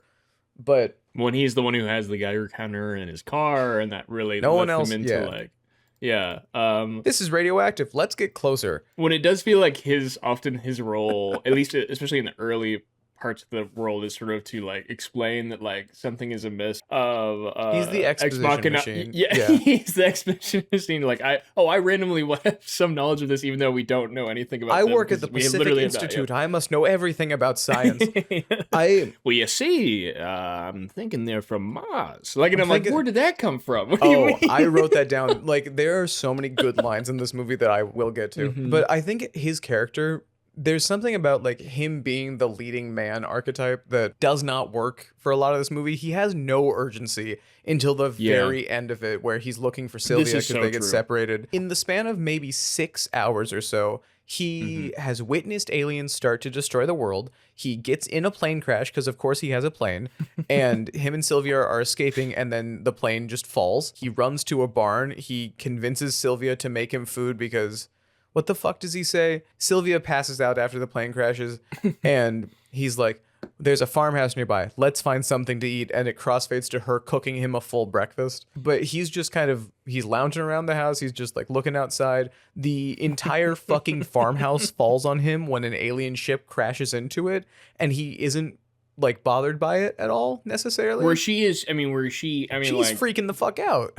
But I mean, which is like granted, like sure. I think is like fits the scene, I guess. But there's something about like I hated the contrast of them because it really was that performance of like she is petrified by everything, like in a way that he didn't care when her pastor uncle went to like basically just suicide mission and try to introduce himself. Oh to my the god, we need to talk about this. Yeah. Oh, we'll get to religion. Don't worry. It should be its own. We'll put a pin in that. Yeah. He's just kind of there for a lot of the stuff that's happening. He keeps saying like, oh, if we just go to the Pacific Institute of Science, then we'll all know what to do. When he goes there and he's like, look, I have this thing I chopped off of the aliens, and then it's everybody else that actually does shit. I would argue, aside from warning people to step away from the alien thing that fell from the sky that is glowing and dangerous, he really doesn't do a whole lot in the movie. I guess it's also like the role of most of the humans in the film. They're not equipped to deal with this, and which is the point. Like, it's the whole thing is that they are just totally out of their element. Even the ones who seemingly will have some confidence in what they're doing, like we early on meet a sergeant and they're like, well, we have this plan, we gotta fight him with this, we gotta fight with it. They're all like very serious men, but it's just in some cases, due to the nature of the story, like they don't have a solution for this, so that's where we're gonna find these characters. But there is something in particular about the doctor character that where you're just like, Clayton Forrester, what are you? You are just kind of milquetoast. I mean, other than maybe the ending, I do think that there is something about that performance that's elevated at the ending. He does, like, after getting like punched in the face because everyone's trying to escape and people are looting shit. Like he does improve near the very end, but I would argue that like the distinction between the military and how they're depicted and how he ends up being characterized is like, the military is trying their best and they're coming in with real plans and ideas and weapons and like stuff that could work. He's just kind of there being like, that's a big rock. And then sitting back like all smug. And this almost speaks to, maybe this actually does click something for me, or that I was thinking throughout it, is that this is much more a send up of this particular moment. And a lot of these characters are, this particular narrative that they're telling is, it's very much about, how does the U.S. react, or how does the strongest military power on the planet that has access to nuclear weapons deal with things? Absolutely. I know what they do. Yep. They make a bomb 10 times as powerful, and they just nuke California. Yes. And the U.S. military is all throughout this film. The thing that is... they become the protagonist is just the military. Yes, exactly. Yes, absolutely. I mean, they're the ones that are throttling the story forward. They're the ones that are providing the key points of conflict. They're the ones that are failing to live up to the thing that they have been kind of setting out for themselves. It does leave the film in this weird angle where we do have characters who are technically the protagonists, but these are people to give us that human element, like give us this more personal view of this larger conflict, but we're really more concerned with the larger conflict. It's the same thing that happens in monster movies. Like, not to bring it back to like the newer Godzillas again, but that's always been a problem that they have, where it's like some threat that is so far too big for any one person or small group of people to deal with, but you need someone to follow. So it's just like, that monster destroyed my house and it killed my wife. And it's like, yeah, it probably killed a lot of people's wives. It destroyed a full city. It's not something we're trying to get out of other films, where it's like we're trying to get some resolution with these characters, or really think deeply about maybe like their personal relationships or the struggles they go through in particular. We're concerned with, I mean, what would happen. It can leave you, I don't want to say dissatisfied, but it's not like it can leave you disconnected from the movie if there's not somebody that you can kind of imprint onto that has a little bit more emotionality than bomb at fucking everything. There is something that is so bird's eye with some of this that can be kind of, as you're saying, kind of a little bit alienating, because it's like, it's very structurally up and down with how it wants to approach it. It'll decide for 20 minutes that it's concerned with the world, and then decide for another 20 minutes that we're running around like the deserted LA. And you don't want to flip it too much the other way, because then if it's, one person truly can save the world, then it just becomes like a Jesus thing, like the Matrix. Yeah. You're going to get a Deus Ex Machina either way, but it's Well, and you mentioned Jesus. Yeah, fucking hell. What did your vibes on I don't like the ending of this movie. I don't like the religious aspect of this movie, not only because that was not a part of the fucking book at all, but because it fully takes the wind out of all the sails at the end. Like, say what you will about the ending just kind of being Deus Ex Bacteria, where it's, because of they don't have immunities to the common cold, the alien's gonna die. But it's just like everybody at the end runs into a church, and the churches are somehow fucking just fine from the aliens destroying the city. And it's like, instead of getting the fuck out of here, we should stand in a church and we should pray loudly, because it's not like the aliens are destroying things based on movement or sound. We definitely haven't seen that at every other point in the movie. So let's make a lot of noise and stay in one place next to where they're already destroying everything. Well, and this speaks to, I'm getting my history rant thing, but it definitely is this 50s moment. This is where the religiosity of the Cold War comes into play. I think this is where we added in God We Trust to our currency. We added that to our national anthem. It used to not have any of that, these religious things, but it was added under the Eisenhower administration. I can't remember the exact year, but in the mid 50s. And this was already kind of a scare thing. I remember watching those films by Capra, or these documentaries about World War II, where it had designated the United States as like a pillar of both democracy but religiosity. Like we had a morality, or like something that was at the core of how we identify with ourselves. And I can't help but feel this film also has like things that are occurring unless you had like the ending resolve in that way, that there's probably some producer or like the country would have such a different reaction to it. You have in the middle of the film a priest effectively embodying goodness in the film. I'm pretty sure it's Sylvia's uncle. Like yes, her main family that is part of her backstory. Absolutely. And he is kind of wrestling with himself because he's kind of distraught by all of this military solution to this problem. He's like, nobody's trying to make contact. He doesn't know about like the first contact that happened with the vaporization and stuff, but he kind of is sitting with it. And I love his actor, but he does a great job of, there's just a shot where he comes out after talking to the military that's going to do their initial attack on the aliens, and he's just aghast at it all. Like, and he no has one's these tried to lines make friends with them yet. Absolutely. And he's like, they must be, if they are of a higher intelligence, as the doctor says, like they must be closer to God. And I appreciate your response. I guess also, if the film resolved very differently or did not have the religious overtones in there. Like I understand the thinking behind it. I understand the historical necessity of it, because that was like the Code era movies. That was the things that would be approved for wide release at the time. But it's just like, how would the aliens from another world have any concept of Jesus Christ? Like he goes up to there saying, like, as I walk through the valley of the shadow of death, he's holding up his bejeweled cross in front of the alien ship, and they kill him. Oh no. It's pretty gnarly. I mean, the scene is like gnarly, pretty... and I appreciate I appreciate the angle of, it's like, because that would have been a great place to leave it at, where it's like, oh, faith won't help you either. You're completely and totally fucked. Well, and that's where I wrestle with it, because I understand, because I think like that ending frames all of that earlier scene in a way that is much different. Yes, if that makes sense. It resolves it in a way that like, that's why it pissed me off, because it's like, like I said, the churches just have like Christian plot armor, and everyone in there is fine. Like even when an alien ship goes to destroy the church, it's like, there's chandeliers falling and like the stained glass window shatter, and everyone is fine because they're, not standing under the chandeliers of the stained glass windows that cover the entire fucking church. After the aliens die because of bacteria, the camera like pans back and it's next to a church, and like it doesn't make the full connection, but it gives you 2 and 2 and tells you to make 4. It just doesn't give you the plus sign. Well, I would argue, because the narration goes, well, like God bestowed his greatest weapon for humanity. It was the common cold. I think he says like right after that. So I think it does. No, I totally understand. But I'm there right there with you, because I was just it's funny because like I think I would have had, I guess because also my expectations of this film are very, I don't want to say were low going into it, but it was not one that I was expecting to have to have these evocative scenes that I would feel a certain type of way, and Mm-hmm. I really just love that whole scene, that initial scene we were talking about with the priest, but it's larger arc that like actually he was correct, that there, like the God has this higher plan, and maybe like the priest had gotten it wrong, but there is something so gnarly about like the midpoint of your film is the priest getting obliterated and then the humans losing, like that. There is like a faith is all gone. Like the first 2 acts of the movie paint scientists and the military and like just people in general banding together to try and tackle this thing. And I understand it's not working. And when it's not working, you have to turn to whatever is possible.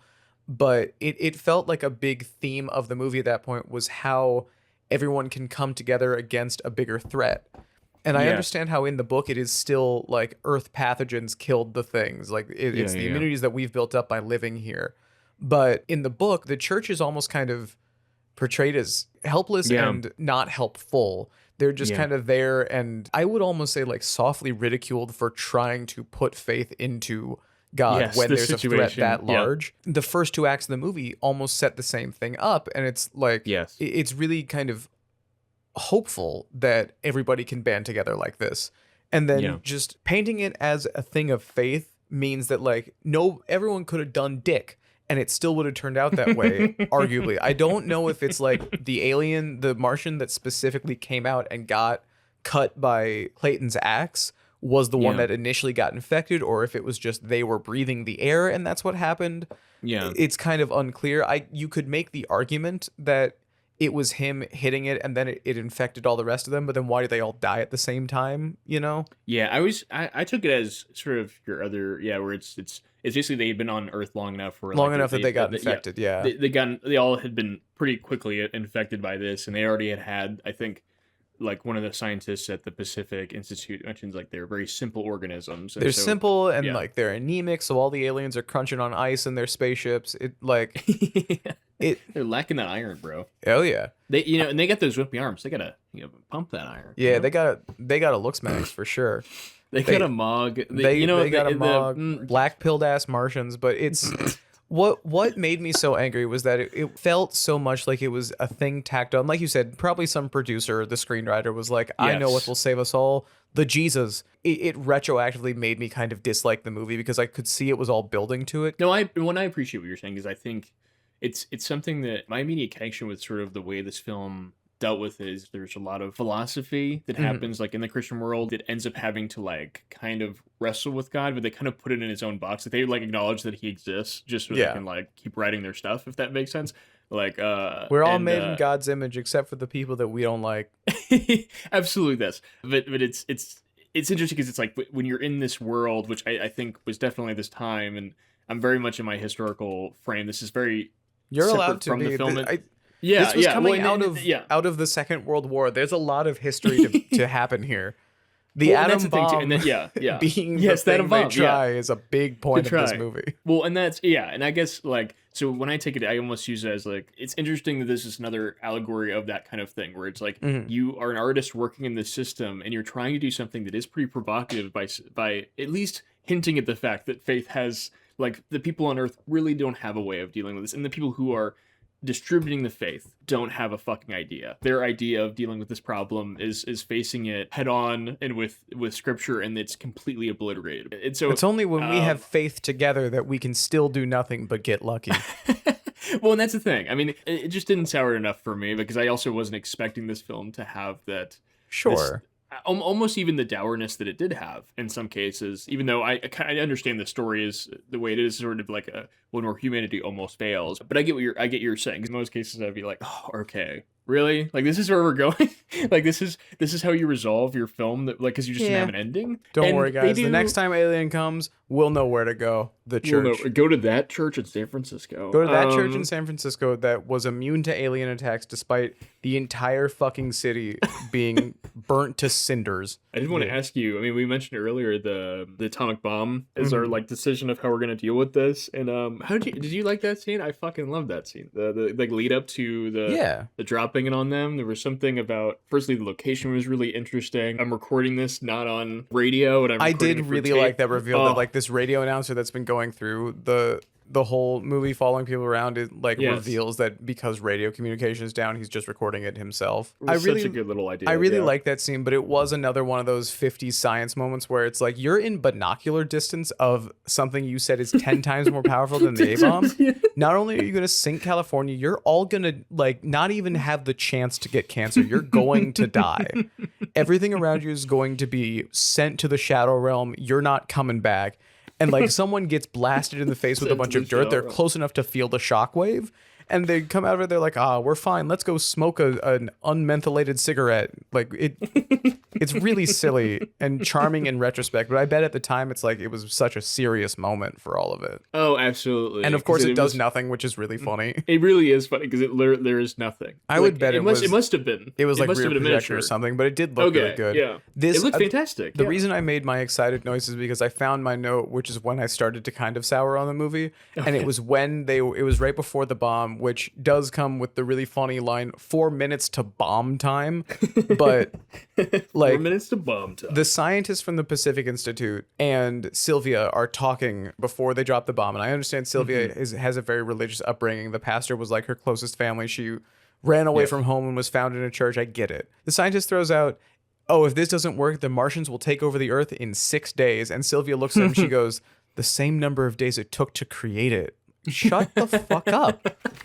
Not the time, not the place for that. Well, this is like, that's so funny. I actually like that line. I think I like it as like a joke line because it's one of those things where like I could easily see that being like a I love you, I know type of thing. Yes, but it's not like that here, and there are a lot of good joke lines. Well, in that's this the thing movie. is it's not really like because of the context of the ending. Like I think the ending really does reframe how we're supposed to see or under because it's like that's like a Chekhov gun. That it was the portender of Jacob not liking the ending was that one moment. I'm like, oh no. Yeah, this is how this film is going to be framed. Yeah. No, absolutely. When we talk about monster movies, what is that one that Frank Darabont did? The Mist? The Mist, yes, which is very much a send up to these type of monster movie things that even originally was supposed to be shot in black and white, but the studio forced him to have it in color. Speaking of, the Technicolor in this movie is so good. Oh my god, there's something that annoys me that we can't find some way to just even imitate some of this. Like I think of like the projects like a David Fincher tried this with Mank or something. He tries to emulate the cinema style, and I'm just like, I don't know why we don't go for something that's like so stylized. But there is something that like I'm just so surprised that more films aren't trying. I mean, I believe a lot of it is just like the heightened realism of some of these movies. Like sci-fi is such a larger than life thing, and so you want things to feel a little more cartoonish and a little more painterly. Creates an image that's very engaging to the eye. I still very love engaging, very saturated. That's also it too. Where true. Like there's a lot of full color stuff in this movie, in a way that like Fincher likes to have things more grounded and realistic and gritty. That is kind of the modern look of movies. I think a lot of it is also like this is shot on a set. A lot of even the more colorful modern movies are. The set is constructed around it, or they're filming on location, or they're doing all this stuff. Yeah. But they don't have like a lighting grid that everybody's using. They come in and set up their own. So they have complete freedom. Much like we were talking about in Thief, it's like when you have less tools, you have more freedom, more creativity to work with those things. Yeah. And so I would assume having $2 million was still a lot for the 50s. So $2 million in 1953 is like $25 million today. So that's still a relatively cheap movie. And like the studio system, pretty fucking small for how big this movie ends up being. Yeah, and the studio system probably meant that a lot of these people were just under contract to just make pictures until we don't want you no more. It does a lot with what it has, and even though I don't fully like some of the more subjective areas of it, it's still a really fun movie. Like I was saying that there's a lot of good joke lines that may not necessarily be joke lines, but there's like, he's top man, he knows all about meteors, as some guy smacks a meteor with a shovel. We've talked about archetypes before, but there's, especially with these kind of monster films or like disaster movies, is also kind of a genre in of itself, is you have these archetypes of society as we know them at the time, which I think because this film comes out in a very particular time, we have certain archetypes that Americans are just would have been used to, and it's interesting to see how these archetypes react to this environment, which I think The Priest is one of them. When I think of some of the pieces of this film, I'm okay with how the film ends up, only insofar as that allows us to get to these reaction moments from these different archetypes. But I also know that because we're drawing broadly, that like we're also drawing on a population who was predominantly based in a WASP culture, like what was based in like a very specific puritanical, but that also comes with all downsides of that. It's a snapshot not only of society, but what society thinks of the people that they would hope would deal with this stuff. Absolutely. Like they would hope that scientists would be able to get the like figure out how the Martians see and then not use that in the rest of the movie. They would hope that that the military has a plan to surround the rock and then just get killed by the rock. Like they would hope that the scientists know what they're doing and all that, while normal people, you know, fight for their lives because that's what we would do. And also just like how fucking narrow this cultural frame is, because it's like the archetypes they're even using. I mean, the most diversity we get is a stereotype. The most realistic part of this is that California has one Mexican in it. Exactly. Yes. And he got killed by aliens. Yeah, exactly. That he got killed by aliens. Who were there illegally. Anyway, yes. I did really like this movie. I was mad at the end of it just because I think I was loving it so much, and then it kind of shot itself in the foot. I do fully understand where you're coming from with it and get that that's like more of a product of the time. I can still want more out of it, even though it's so much fun. It is a great sci-fi movie. Like we said with Thief, you can see all of the other influences that this led to. Like, you know, Steven Spielberg watched this movie as a kid. You know that every sci-fi director worth their salt has seen this movie and taken notes about it and seen the direct correlation in their own work. And it's really fun. It's less than an hour and a half. You get to watch some really good like creature and practical alien effects. Yes. And you get to watch a white man run around. And he runs around for a while. He runs around for a long time. He goes into two churches. That must have taken like 2 miles of running. It's 1950s America. They're on every block. They're the every Starbucks of our time. Exactly.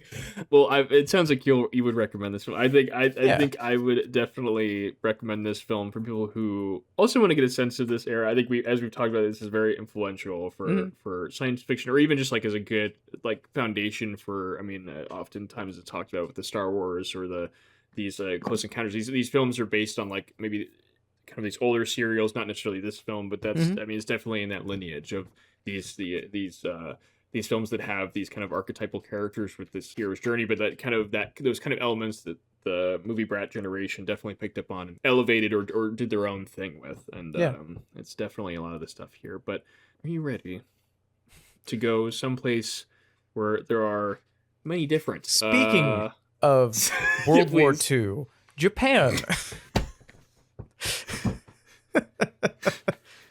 No. Every subsequent episode of this podcast, just us fighting to see who can have the worst and like least organic transition ever. Yes, which is funny because some of the notes we got for our first episode was like, you need to find better ways to link the stuff together, and we've actively just said, hey, no. Yeah. Yes, not at all. I mean, I think we come up with some pretty, at least of our ending sequence, but I get what you mean. Speaking of an ending, no. Speaking of an ending that doesn't go well for everybody involved, In the Realm of the Senses is a 1976 film. Jesus Christ, by what director a movie. Nagisa Oshima. It's his spine number 466. This is a film that is notorious in many, many ways, and I've heard about it only kind of in murmurs. I really did not know much about this film, and I did have to kind of go through a process of like, but this is a film that is very notorious. And I mentioned to someone at work that we were watching this, and I was excited, and they looked at me, they're like, why? And I'm like, what does that mean? Well, and this is the interesting thing, because I think this film is really, I would say, special. This is an art movie. It is trying to push every one of, I think our buttons. I don't want to speak for you, but I think of the two of us, I'm probably more someone who is charmed by more of the art house kind of vibe, or certain I like types an of art art house thing. I'm not saying you don't, but I'm gonna say this. Hey, listeners, this is a movie about fucking, and you're gonna hear two white guys tell you a lot about fucking. A lot about fucking in 1930s Japan. So if you're enticed by that, then keep listening. If not, well, this is in the realm of the senses. You have to get really used to a lot of fucking. Yeah. Yeah, exactly. But there is like something. This film like almost intentionally tries to play with your patience a little bit, and I'll kind of get to. I mean, would you want to I mean, I Sure. can give a summary. Yeah, do you want to give a summary of just kind of the very basics? There's not actually Yeah. a whole lot of plot in this film in a general sense, but No, yeah, go ahead. this is a movie where Sada Abe Mm-hmm. used to be a prostitute and now works in a hotel, and she meets the owner, and they fall in love really, really quickly, and Yeah. she just is like addicted to fucking this guy. Yes. And keeps kind of pushing their boundaries further and further. They run away with each other for like a getaway, and they sleep together the entire time they're away, to the point where people are complaining about the smell. Yes, They yes. like they keep kind of inching further and further down the boundaries of BDSM or some fetish stuff, and Mm-hmm. it eventually just she kind of runs with it a little bit too far. I guess we can talk about the ending when we get there, but it's really just a lot Yeah. of these two actors having unsimulated sex. A lot of it. A lot of it. This film is really making you sit with something that, firstly, is often not ever portrayed on film, at least films that we're supposed to kind of appreciate in a specific way. It also is going to treat it like it's any other activity. I was thinking a lot about through this because when the film starts, I was like, it's firstly very jarring because I did not know the context of like how this film was going to approach this. And you think art house, sometimes you think of how it might approach like even a pornographic thing, and I think even films like Lars von Trier's Nymphomaniac, the 2-part film, which I think honestly does not do at all the thing that this film does, which I think is a little bit more. I think this is more in the realm of like the Andy Warhol movie. I think it's just called Fuck. That's how you see it. Interesting. Well, in the sense of it's like it's taking away the taboo of it. Yes. And trying to retain the romanticism and the art before it kind of starts to bring that into a more uncomfortable area, if that makes sense. Yes. A couple episodes ago, and hey, you guys should go listen to our past episodes, we watched the Trilogy of Life from Pier Paolo Pasolini, and that was that was similar in that it looked at the human body and just activities that humans do very freely. Like people are going to have sex, people are going to use the restroom, people are going to go to hell and then watch Satan expel friars out of his asshole. That one most importantly. But I think that one came at it from a lens of innocence. A lot of the actual sex that you see in that movie is just kind of people laying on top of each other. Like you see a lot of naked people, but I don't think you could argue that a lot of them are actually doing anything. They're just kind of laying there. A lot of the times people are fucking, it's played for comedic value, or it's like, they're just kids that don't know what they're doing. In this that's one, very true. Yeah. it's still keeping that, I guess, appreciation of human bodies and human activity, but it's not innocent. These are people who know what they're doing. These are people who want to keep pushing what they're doing. Yeah. And even though it still kind of gives the vibes of, I don't think I want to describe anything in this movie to anybody, which makes it difficult to do what we're doing right now. This will be an interesting discussion, though. Yes, it will. But I think firstly, I do want to speak to the main two leads of this film. I'm so impressed. Like, I think the sex kind of is the thing that kind of will shock your senses immediately, because that's the thing we're all focused on. But the fact that this is unsimulated, they're just having sex on camera, but like having to also still convey and be in character and create these performances that are just fucking beautiful. Like, While also these doing are like some top weird tier shit. and doing some incredibly they are putting themselves out there in a way that I have to be almost respect in just the sense that you are putting yourself into a certain box. But Tatsuya Fuji and Iko Matsuda, like, they're leaving. Literally, There would be no way to do this if they weren't feeling 100% Confident in connected, themselves. confident in themselves, confident in their characters, I guess confident in Yes. the director, who I think this is kind of his Yes. MO, is to make very provocative stuff. Yeah, clearly. This film, what's notable is this film would not be able to be showcased. It was a crime to make a film like this that would be that would showcase all the things that are in this film. That's why and the not be credits are in censored. Yeah. French, because They're that's in how they French, got yes, around yeah. it, is that it was a Yeah. French co-production, so they could still technically make it in Japan. But this, I don't think this film has ever been released uncut in the country it was made in. And I think that speaks to sort of being familiar with a lot of different eras of Japanese history and Japanese art, sexuality, and also female sexuality is actually not something that is uncommon, nor is it not something that has been portrayed in all of the ways it's been portrayed in this film. There's some amazing wood prints, or just prints in general, like illustrations from centuries ago, where effectively, like, it's like very clear female pleasure being centered in these illustrations of just different ways of two couples like associating, and they're just full on. I do want to strictly for this film focus on the female pleasure aspect, though Kichi-san does have like a role in his own pleasure. It's like there's something really, films don't do this. Like, there's something about her being the one to instigate almost all of it, and arguably consent for everyone that isn't these two people is kind of a wishy-washy thing. There's a lot of stuff where Kichi will just kind of grab some woman and just like kind of start. Yeah, there's some interesting context things in this. Yeah, there's some interesting context things. There's like this older geisha later in the movie who's like watching them, which I guess was a normal thing because it happens quite a bit. And apparently this is pretty, obviously this is a fictionalized version of this specific tale of this woman, but Abe, like when they would have sex at these different places, the geishas were often in the room. Yes, like also worth mentioning, these were real people. This is this is a real story. This is technically a nonfiction story. Yes, The geisha's watching them. Sada's like, "Do you want to fuck the geisha?" And he's like, "No, but I will if that would make you happy." And the geisha's like, "I'm into it." And then afterwards, he's like, "That was like having sex with my dead mother." And you're like, "Okay, you know." And then it instigates you this whole said no. scene.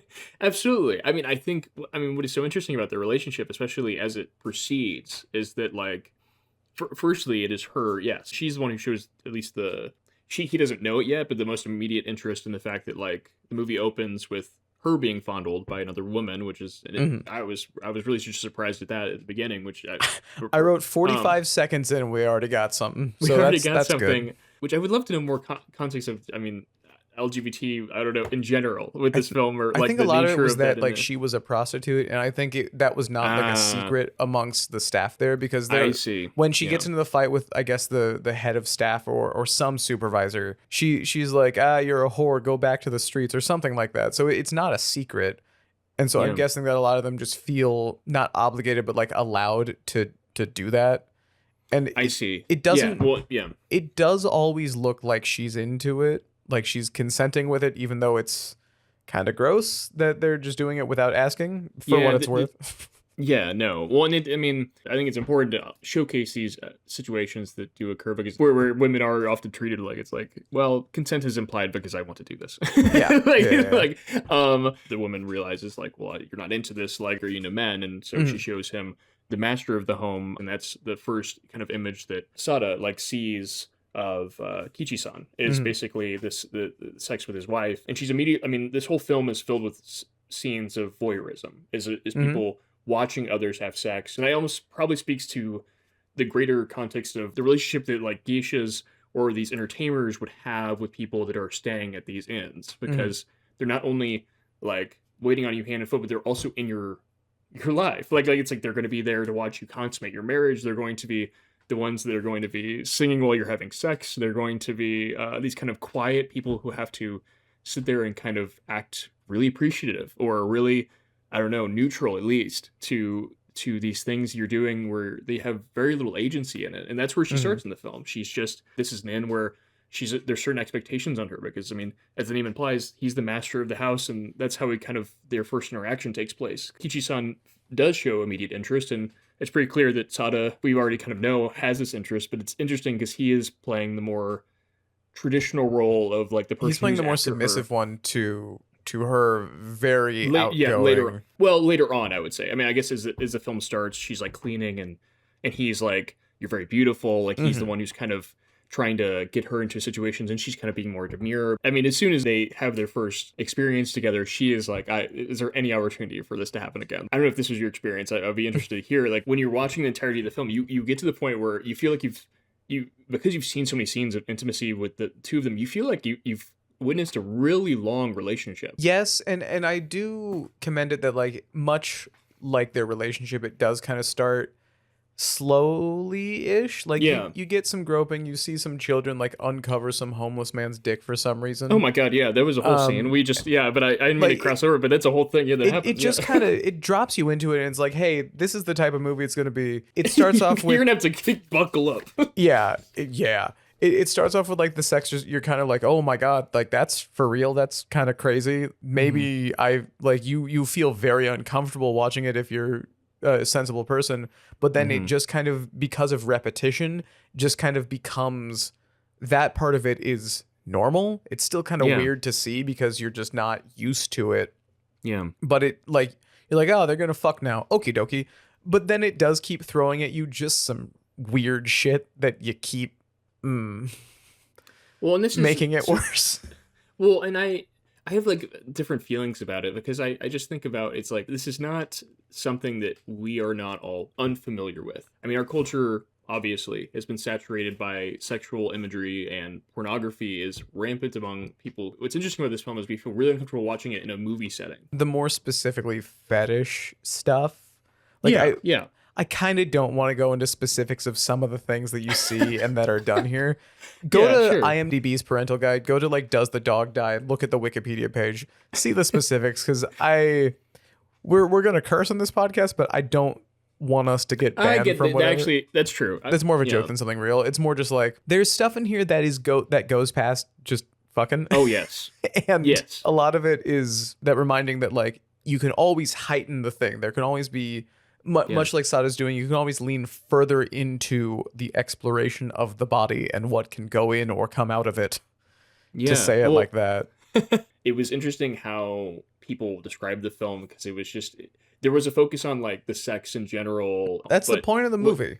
That's the point of the movie. But I think a deeper point of the movie is this like this undercurrent of this obsession and where that obsession comes from. Because this is like probably one of the exceptional movies I've seen that like focuses female pleasure that, I don't know, is driving her. And it's also a male partner that is more interested in her pleasure than he is in his own. That in that society, this is 1930s Japan. This is a very patriarchal society. This is one that gives women very little. It's also an like imperial society. It's a very imperial society, because in the realm of the senses, like I was thinking about the title, and it's like these two people are almost, it's the escapism of it. Like they are always kind of shown, sometimes they're in public, but it's usually in small little squares where it's like maybe 8 people could comfortably fit here, or they're in a private room.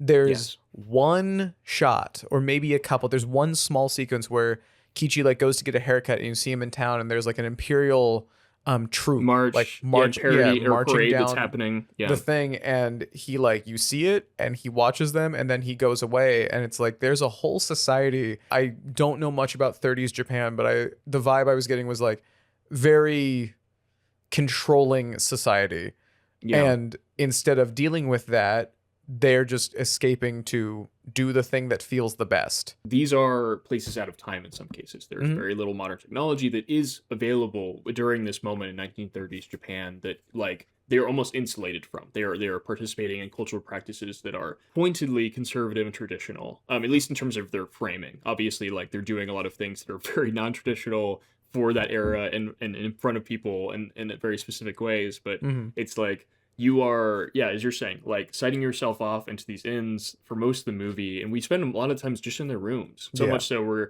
as you mentioned earlier, that like there's a smell emanating from it, which was such an interesting detail to me because I just Sada goes to see a client that like she's seen before, and he's like, "Ew, no, you smell bad." Yes, and she's kind of happy about it because it like feeds into that obsession, this thing that like she's become so passionate about this that continually going farther into what you can do. I mean, she says she can't get enough. She like ends up threatening to kill him, sometimes playfully, sometimes not, like I guess for the thrill of it. But she's like, if you ever fuck your wife again after I guess they're married, she's like, I'm gonna kill you and I need your permission to do that. And because Kichi just kind of becomes her little plaything, he's like, yes, kill me if I fuck my wife again. And then immediately he goes to fuck his wife again. Well, and that seems so interesting to you too. There's so many things in this movie that like it. I mean, because also there's just a lot of scenes. Like there's just there are so many different. It really goes a lot of places for being less than 2 hours long.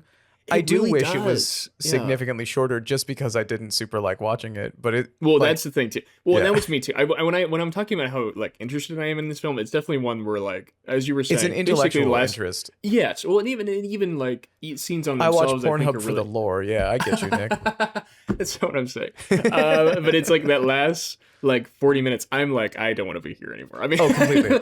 I mean, but that's also the intention. There's no part of me that is thinking like, oh, the director really wants me to be like titillated by these scenes. It's not leery in a way that you would like. I would Absolutely think not. a lot of the more modern depictions of this type of stuff is Yes. like, oh, the camera's like slow mo or like Yes.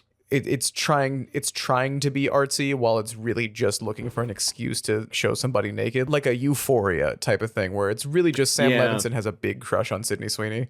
Well, this is exactly what I'm talking about. Nobody feels uncomfortable watching that one. Whereas Right, like because like that one that that one's just trying to show you TNA and then be like, Yes. no, there's plot, tee. And also I think with that there is kind of the Hollywood thing of like, you might see parts, but you're probably not going to see any actual acts.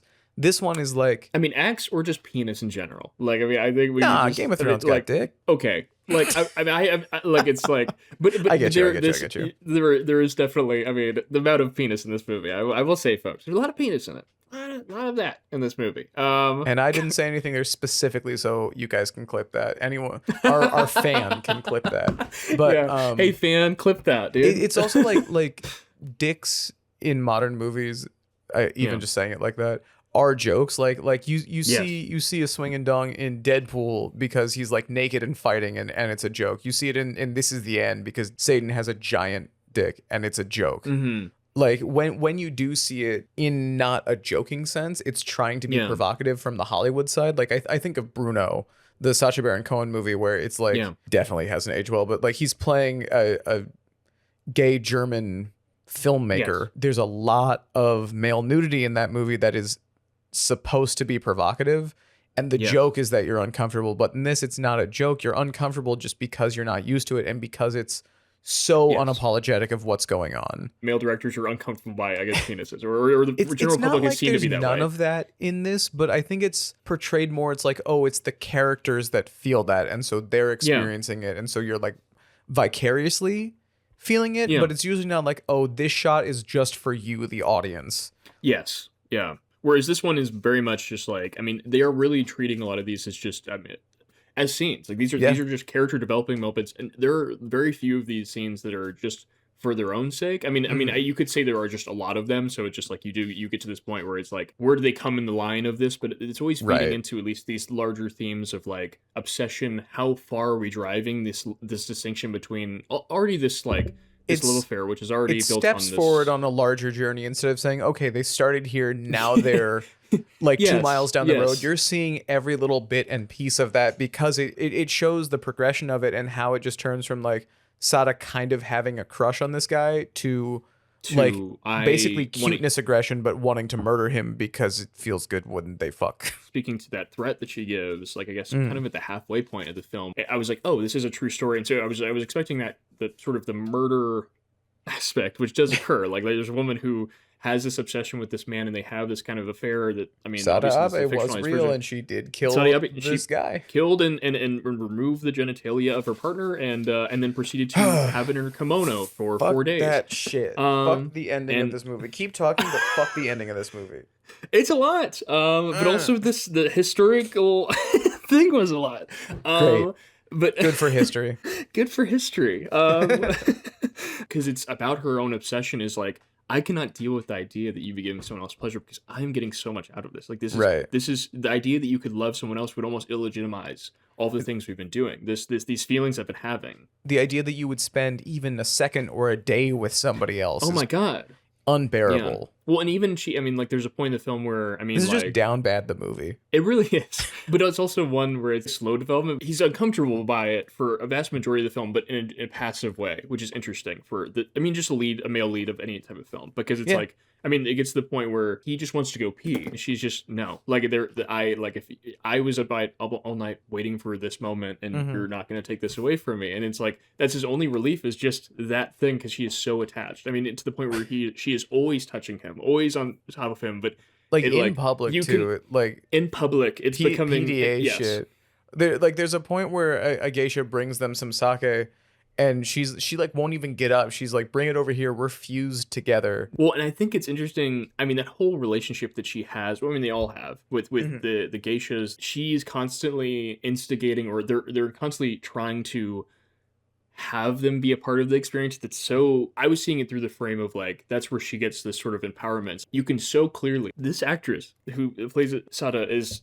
Oh my god, amazing. She goes like, for it so I mean, much. I think genuinely one of my favorite performances I think I've ever seen. She just like the way that It's a powerhouse. Like it's it's genuinely. I don't know if I'd want to watch this film anytime soon No. again, but it's like I just watching her slowly build this tapestry of her obsession, and you can just tell when things are starting to just switch to the point where she's just like so invested and also hurting him that now the pleasure has become a totally other thing. Like it's just it would be so incredible to see if this was filmed chronologically or if Yeah. they like Oh my bounced God. around based on location, because it must have been, if they didn't do it chronologically, so difficult to like get into those different Yes. headspaces as they were in different stages in their relationship.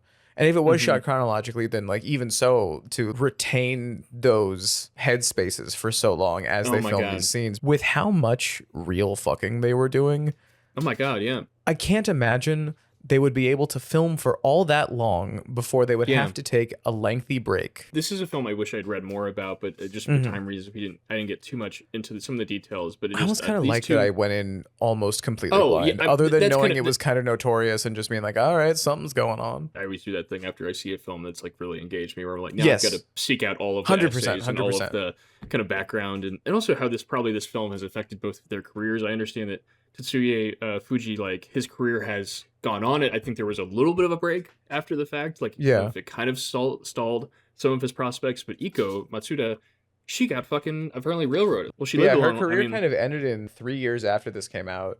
really, Yeah. that's so sad. I would Tragic in a assume way, that yeah. it would be near impossible to put this on a Possible. resume. So impressive. But I don't know how much we wanted to get into certain aspects of the film, but I there are things in this film I just did not vibe with me. I think we probably have a similar engagement on that. There's a use of child actors in this film. There's child that actors that I understand. Yeah. It's kind of like, I don't know if you ever saw Clash of the Titans, like the older one, where it's just No. like, that is how life was. Like they're just kind of Sure. kids. I would have preferred they didn't show naked children running around, but you know, Well, and I think this is more like you were saying, I- it's like yeah. the history kind of left those places alone.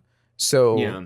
this was just kind of more of a thing. And I think it was also kind of showing her integrating more with the inns that they were staying at, and like not just being there waiting for Kichi all day long, but also True, yeah. it's something where it's like, I don't enjoy watching this part, and I think you easily could have cut that scene and not lost a whole lot. I think it's my biggest thing is just I don't like the idea of implicating child actors. Iko and Tetsuya are fully able to consent to being filmed and have themselves on film forever. Yeah. And those child actors cannot. So Right. That's how I feel mean, about it. on the topic of like showing things versus knowing when not to show things, Yeah. the ending of this movie is like, eventually they start playing around with choking. Sada finds out that she really, really, really, really, really likes it when she's choking him, and his body is moving in ways that aren't predictable because his blood flow is being constricted, is how we'll put it. Eventually, like, ally Kichi keeps saying, like, go further, like, do what you need to do Yeah. to feel happy. He says, my body is yours, do as you please with it. And she ends up killing him, like suffocating him to death accidentally, ? I assume that she doesn't mean to. It's just she goes too far with it. The way that his death is portrayed, like there's a very long sequence of her like strangling him and close-ups on his face, and I really hated watching it. But then God, when yeah. it gets to like the moment where he dies, it cuts to this dream or fantasy or something where adult Sada is laying like half naked in this, I don't know what the fuck you would call this area that she's in. I think an auditorium. Yeah, might be yeah, the thing, it looks maybe? like that. And there's like an outdoor auditorium. yeah, and there's like a child running around that the implication I think is that it's her as a kid Yeah. running around with either her father or Kichi. There's a whole thing that she think talks it's about Kichi's earlier. son, I yeah. think so too, but there is like a whole thing that she talks about earlier where it's like her dad is dead and Oh, yes, yeah. her parents both died. within a few days of each other. But either way, it's like her as a kid running around with Kichi or some older man. She's saying like, find me, and he's like, soon, or something like that. It's kind of like a Marco Polo type of game. Yeah. And you're seeing this as adult Sada is kind of writhing in pleasure on this auditorium platform. And then suddenly the guy stops saying polo. The kid just kind of says things over and over again. And then Sada like sits up in this auditorium and she's alone and it's silent. It cuts back to Kichi and he's dead. I think it easily could have just hung on the strangling and just let that happen. But I think the artfulness of cutting away is such a strong choice for the end of this movie, where it shows you everything all the time to really, really, really uncomfortable extremes. Like that stuff with the egg, that stuff with the fucking the mushroom. There's like, remember how Timothée Chalamet fucks that peach in that movie? Think along those lines if someone hasn't seen this. Sort of a American Pie situation. Oh yeah. Oh yes. To specifically not show the death is an incredible moment. For as many parts of this movie I really did not want to see. Yes. That one is just so good. The whole build-up of even just like them attempting strangulation or adding that as a part of their, I don't know, intimacy is something that they play around with for a while, in the sense that like they're both asking each other how it makes them feel. They're like exploring something, and I always think about these moments in time where there really is just no discussion of specific types of, I mean, just sexuality in general. And so the idea that you're exploring these things, you really are in uncharted territories by yourself and with your partner. I can only imagine what people during like this frame of era are like experiencing or trying to like work their way through, like, what the fuck are these feelings that I'm having? That, like, are so out of the ordinary. I've never had anyone even convey even these things are. And then now we're doing this other thing that's totally in this other realm. There's a lot of these glimpse moments, these sequences throughout the film, but they're very short. They're often like she imagines cutting off Kichi's wife's ear. To speak to, I mean, the end of this film, as like a viewer watching it, you do feel I like forgot how it actually ends. Fuck. Yes. Is you at this point, I mean, by the time the strangulation starts happening, and this is what happens in the real life, obviously, like, there's an accidental death. As we've said, the ending is her cutting off his dick and balls. Yes. And then just kind of laying with him. And it's almost like a newspaper headline. Some narration just comes in and it's like, she held on to that dick for 4 days and then she was arrested. And you're like, oh, good. It's just like the ending shot is like her laying with him and the subtitles are right over his bloody cut off nutsack. And you're like, ah, good. I'm glad that I have to stare right there to know what's fucking going on. That's cool. Well, then she painted on him. Kichi-san and Sada forever. Or together forever, maybe? Something like that. Like the two of us forever. Something along those lines. I don't know. It's really like, gnarly. It shows her slicing off. We're not like, this is not like a. Yeah, this is a show. This is not some Tarantino shit. This is trying to make it pretty realistic. Yeah, no, it's pretty fucking brutal. And this movie, again, as much as I've been as like the intellectualizing of it all, this is a hard watch. Who I would recommend this to? Yeah, 100%. Like, you would really have to be firstly in the right mindset, and also be ready to be challenged if you really want to get something out of this movie, to engage with it, not even just necessarily even on the sex aspect, but like what is sex representing in this film? What does intimacy mean when it's filmed in this way? Does it take anything away from these performances that are, I think, some of the best I've seen on film? But you have to do that both and thing, where it's like, this is going to be a very uncomfortable film because we're just not used to, as, I mean, people who watch films, this level of nudity or the way that nudity or sexuality is used. This is a movie that I think works best as something to dissect, not something to watch for, like, you don't throw this movie on when people are coming over. This is something like you write a thesis about, or something where it's like you're looking at the history of censorship in media, or sexuality in media, or women's agency through any of those lenses. It's really difficult to recommend because it's not a fun watch. It is certainly like a notable movie. It's a good movie. My last note here was literally never been happier for a movie to be over. Because, you texted me that as we I did that today. Yeah, it just like it keeps escalating the stuff, much like Sada's obsession. It keeps escalating the things it's showing you up to, but not including death. It almost kind of lulls you into this thing of like, okay, you're gonna watch them fuck and that's gonna start to be demystified, but then it's all the other things on top of that where you're like, ew, that's gross, what the fuck. It really tries to delve into the messiness of an intimate relationship that is kind of like literally and on edge. like figuratively. Yeah, imagining this is something that you have to watch in a cinema Mm-hmm. creates a different situation, because I think obviously in most cases people at this point you're not going to go necessarily, you're not going to see this in the theaters. I felt embarrassed watching this at home alone. Well, no, absolutely, but I guess I mean like this was going to be only be able to be consumed one way. Yes, where it's like you're having to sit in the theater with other people during something where this is definitely not something you've ever seen with other people. Yes. Maybe like you're in it for the long haul in a There's way that very- like if you're watching this on streaming or something, like Oof. most people would be like, oh, this is not the thing. Like this is not what I thought this was, or something where it's like they're really challenging the audience to have to sit with things that are pushing the viewers' boundaries, because Yeah. we have a certain expectations of what's going to happen on film. We have certain expectations of what we're asked to like sit with. Porn Because is filmed on a GoPro or an iPhone. It's not filmed on 35 millimeter. 35 millimeter. Not in my 2026 America. I appreciate the efforts that were made by the director. I appreciate yeah. the movie a lot. I think I appreciate anyone it a who's lot. watching this through an analytical lens would reach the same conclusion. But And I think I also think there is humor in this movie. Oh, There for is, sure. Like, because also there's just a lot that happens in the movie, like as we've talked about. So I don't there's know. levity. It's not There's like levity. super serious or like. Even though you will still walk away. I mean, it's hard. Like it's like I did gonna kind of be- feel like yeah. a little. Maybe it was because the dick cutting scene, the Yeah. circumcision plus, did catch me a little bit off guard. But like at the end, I did come out of it. I'm like, I think I just kind of need to sit down away from a screen for a little bit because I don't feel super good. Oh my god. Well, and that was. I totally relate to that. When I finished this movie, I was like, I don't know if I can. I gotta like sit. I had to like go on a long walk. You're just left with this feeling that's like, I had like oh, the there's a lot inkling. in my head right now. I don't know. how to Well, process it I got home from work the other day and I was like, okay, I need to watch the movies for this episode. Mm-hmm. Maybe I should watch In the Realm of the Senses when I got home. And I got home and I was like, I don't know if I want to like be locked in for something. And thank fucking God I didn't Oh watch my it God, at that 2 would- in the yeah. morning when I got home from work. Oh my fucking god. I would Yeah.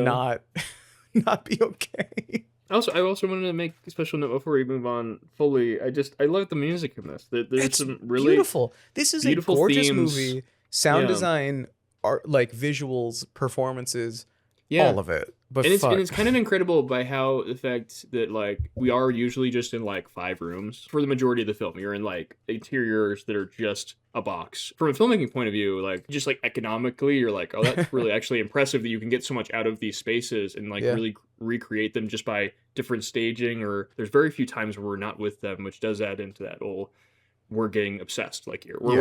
We're stuck with them. But yeah, watch it or don't. That's my end. If you liked the 2026 film Obsession, that when we're recording this has just come out, and by the time you're listening to this, probably just left theaters, you will like this movie if you're a fucking freak. That's it. If you like to watch actors fuck in really pretty rooms, I will say this is better than both parts of fucking Nymphomaniac. So if you were like Yeah. wanting more from like a film that's trying to push boundaries and do it in an interesting way, I think this is worthwhile one. On that note, I think, and as we are wrapping up this love story, this intimate love story that only ends in good ways, let's end this on a high note with connecting all of these entries together. This is what we do here on Criterion Castaways. Jacob, how would you connect all 3 of these films?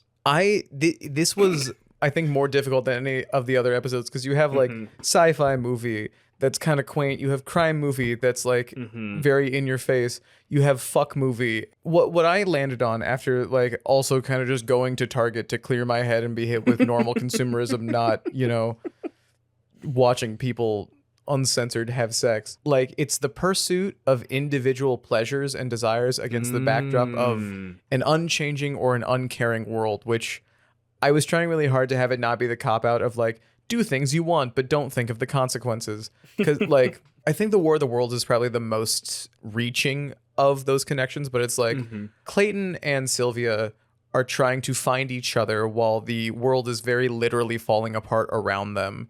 And so it's the strength of like human love and human connection or human faith in Jesus, while there's global things happening that just couldn't give less of a shit about that. In Thief, it's kind of similar. Like Frank really wants to have a family. He wants to have a kid, no matter the race or gender. So good for ally Frank. Wow. Is that what you would call that scene no. when he did that? Not at all. But he wants to find that, he wants to pursue the things that he loves, the things that he's been going after since getting out of prison.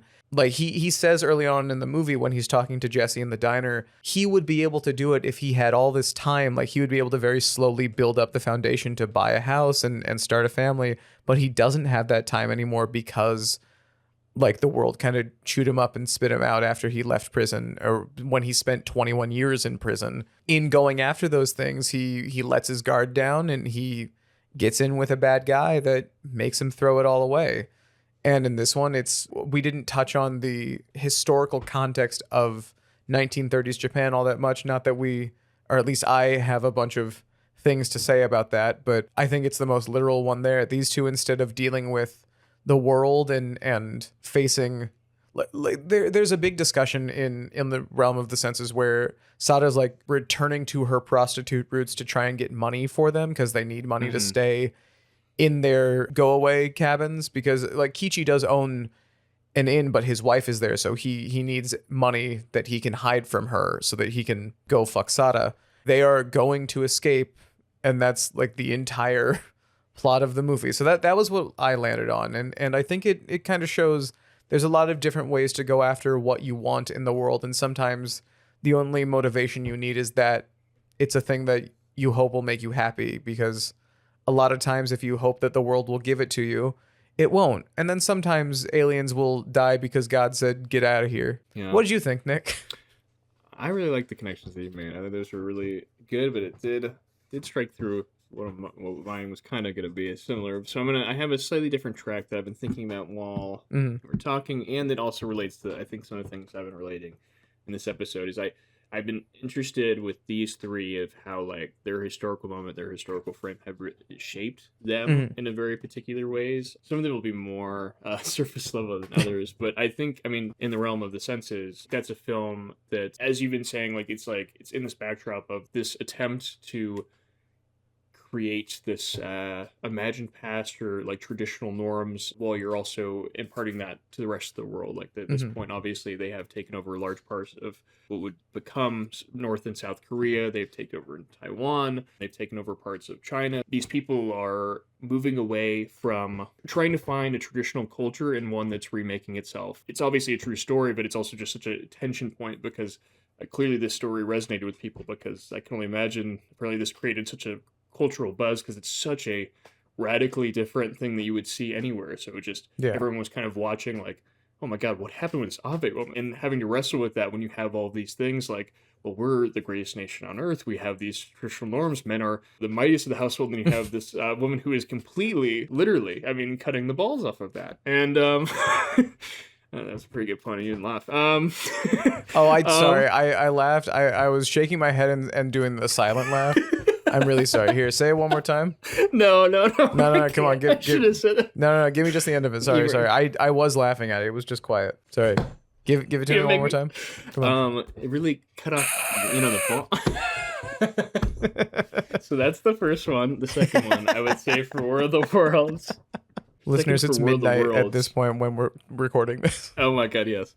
So for War of the Worlds, and I think it's very much framed around that Cold War moment where it's whatever thing these filmmakers were trying to say had to be framed in a very particular way, had to like address the fact that they are in a cultural moment that is adhering to, I think it was just the code era, like Hollywood code standards. The code area, yeah. And that was also the religious backdrop of that moment, which was very much, we're Star Spangled Awesome, and we believe in God and we trust, all that good stuff. And I mean, for the third, specifically the Christian God, though. Well, absolutely, and I want to make that very which is just the Jewish God with some character development. It's a spin-off character that just went a little bit too far. Cleveland on Family Guy versus Cleveland on the Cleveland Show. That's a very good one. One viewer, man. Clip that. That's Nick over laughing at my joke to make me feel worse from earlier. And number 3 is Thief, which I think it's got the trappings of that moment because it's got electronic music. So hell yeah, man. I'm so sorry. I've lost the plot in terms of this one. I think this one was one where because I had that love one. I had the whole thing. I was like, Yeah. well, you kind of touched. Well, I can't I over do touch think- it. You know, not like I do think, like right in you're the realm saying, of the senses. Thief is also a very particular moment in time. Like it's Yeah. capturing kind of the, I think in the 80s, like I know New York was bankrupt in the 70s and was still kind of on the mend from there. And like Reaganomics was the mid 80s, right? Yeah, or starts in 80. Starts in 80s. So this was yeah. probably coming out of a very weird time for the American breadwinner. And so I think a lot of people would probably feel similarities to Frank, where it's like they just want to have the money and the ability to have the life that they want, especially if the life is just start a family, own a house. It really sucks that like he wasn't able to do that. Not just like he was No, skilled it's a at really his good point. job, Yeah. and it was outside forces that took advantage of him and his skill that wouldn't let him get the life he wanted, which I'm sure no one has ever been able to relate to. Satisfied in all things. None I of love like country. soda. I love have art degree. I thought it was a good connection. You've been that much more powerful than I did. But That's basically speaks what you were gonna say. Yeah. I'll give Yeah, you exactly. credit for the thing I said. Thank you for stealing my thing again. Hey, you're welcome, buddy. At the end of this show on Criterion Castaways, Speaking of stealing things, let's talk about something different. I think that will win for probably weakest The transition best. we could think of.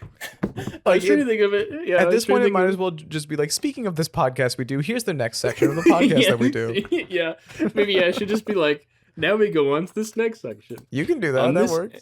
Yeah, I think that works. What we like to do here at Criterion Castaways, we like to talk about all the things that are outside of the Criterion Collection, the things we've been enjoying, all the media that we've been consuming that has nothing to do with it, because it's a big, wide world out there, as Jacob said on the first episode, and it really is. And so I would love...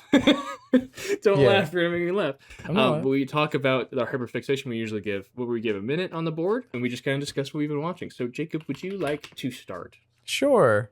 Go. So my favorite band is Rush, and like if you know me, that's not a big secret. And Rush has a very long catalog of music that they put together, and I listen to them quite a bit. But it's usually like the songs that I know really well from them. And so recently, I've just been going through their entire catalog, the stuff I know and the stuff I don't, because I realized it had been probably like 8 or 9 years since I had done that, and it's been really interesting to hear some of the gaps that I just didn't know as well get filled in from their output. And it's been really fun to go through and listen to songs that I've heard maybe 1 or 2 times instead of the ones I've heard hundreds of times. And if you haven't listened to Rush before, do it. They're one of the best bands ever. They're like one of the biggest prog bands, but also they had synth eras, they had more contemporary eras, they had modern stuff that had a heavier sound, but also was just their own thing, and they're a good group of guys. Time. Listen to Rush. Okay. right. I would love. I need to listen to Rush. It's You do. something you've sent me some live performances, and I need to I enjoy them. I think my only context legitimately- is "I Love You, Man." I think that's as far. I mean, that is good, because there's Rush as a band is like, I would say kind of right on the precipice of being niche. I think in the last 10 or 20 years, they've graduated to more of like slightly more mainstream, just because they had a lot of good press and people kind of came out of the woodwork after they started putting out more concert films and doing more interviews, and they got inducted into the Rock and Roll Hall of Fame. That probably helped. There's all this different stuff, and throughout all of it, they've just been non-problematic, really stand-up musicians that have the craft down but weren't shitty people, and just they fucking put on a goddamn good show. And that's I can talk about Rush for way too long. So Nick, I'm going to put 1 minute on the timer for you. What have you been experiencing outside of the Criterion Collection?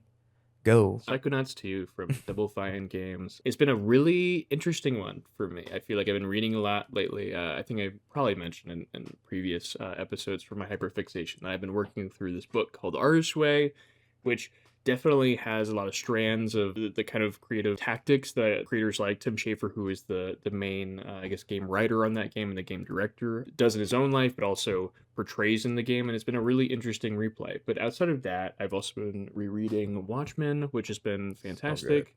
It really, that Alan Moore guy, he's got some, you keep an eye on him. But then also finally, I realized the other day that there is a 2025 book for one of my favorite authors, The King of Kings by Scott Anderson. It's very good. It's about the Iranian Shah of the 1930s. It's good. Good book, history book. That's me. That's you. Watchmen and Psychonauts are so fucking good. They're really fucking good. I'm not like a huge Zack Snyder fan. His Watchmen movie is one of the only ones of his where I'm like a solid, legitimate fan of. And it's crazy because like the 4-hour one is the right one to watch. And it's so it's silly because a lot of the shots are just him making the comic book panels, but in slow motion in live action. But it's really good. And I think it also changes the ending for the better. I'd probably, on a good day, agree. I think Zack Snyder is someone who's a little more shallow than well, it's not a good day. Oh, for sure. Yeah. There we go. We watched we discussed In the Realm of the Senses today. But you're right. But I think Watchmen is one that I think it's the best enjoyed in its graphic novel format. I think it's one that like is so critically also tied to the graphic novel or comics format that they're just things that are always gonna be lost in adaptation, even if they did it better. But that being said, I do appreciate the effort that Zack Snyder did, because there is like, even though I think he misses some of the forest for the trees and how like why certain things happen, so he kind of like he makes it a little too superhero-y. Like he doesn't realize these are supposed to be kind of like shallow, I don't know, like not cool looking people. Right. But that's okay. I mean, I think like it's the best adaptation you can honestly hope for. It's like kind of an unfilmable thing. And Not wrong. You're not wrong. now, Jacob, Yes. you know what happens next? What happens next, Nick? We choose next week's entries. We are going to actually do on live microphone a randomizer to see Like the rest of this has been fucking we will recorded somehow. Yeah, we've written all of this. Don't you worry. Every all my single ums and uhs. sentence, syllable of bullshit for the last 3.5 hours of this recording has been extensively scripted. Every me, it's 3 every hours, like, 3. every stammer has been fucking meticulously put on paper, and we're just going off prompters, giving that shit to you. What can I say? I'm a real Quentin Tarantino. Okay. So, Jacob, Yeah. hit that button. Go for it.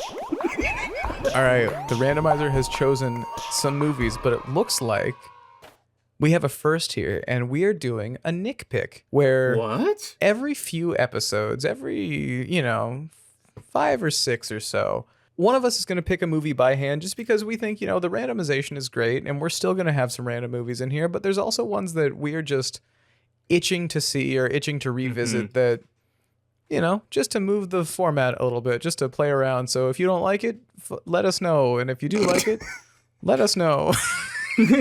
Here on Criterion Castaways, we're all about the user experience, but we're going to continue doing this regardless. So...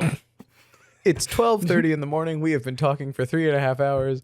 We're very tired at this point. But Nick, the movies for our next episode, this is actually legitimately an incredible trilogy of movies. Okay. Because we have Eraserhead from 1977, our first God. David Lynch.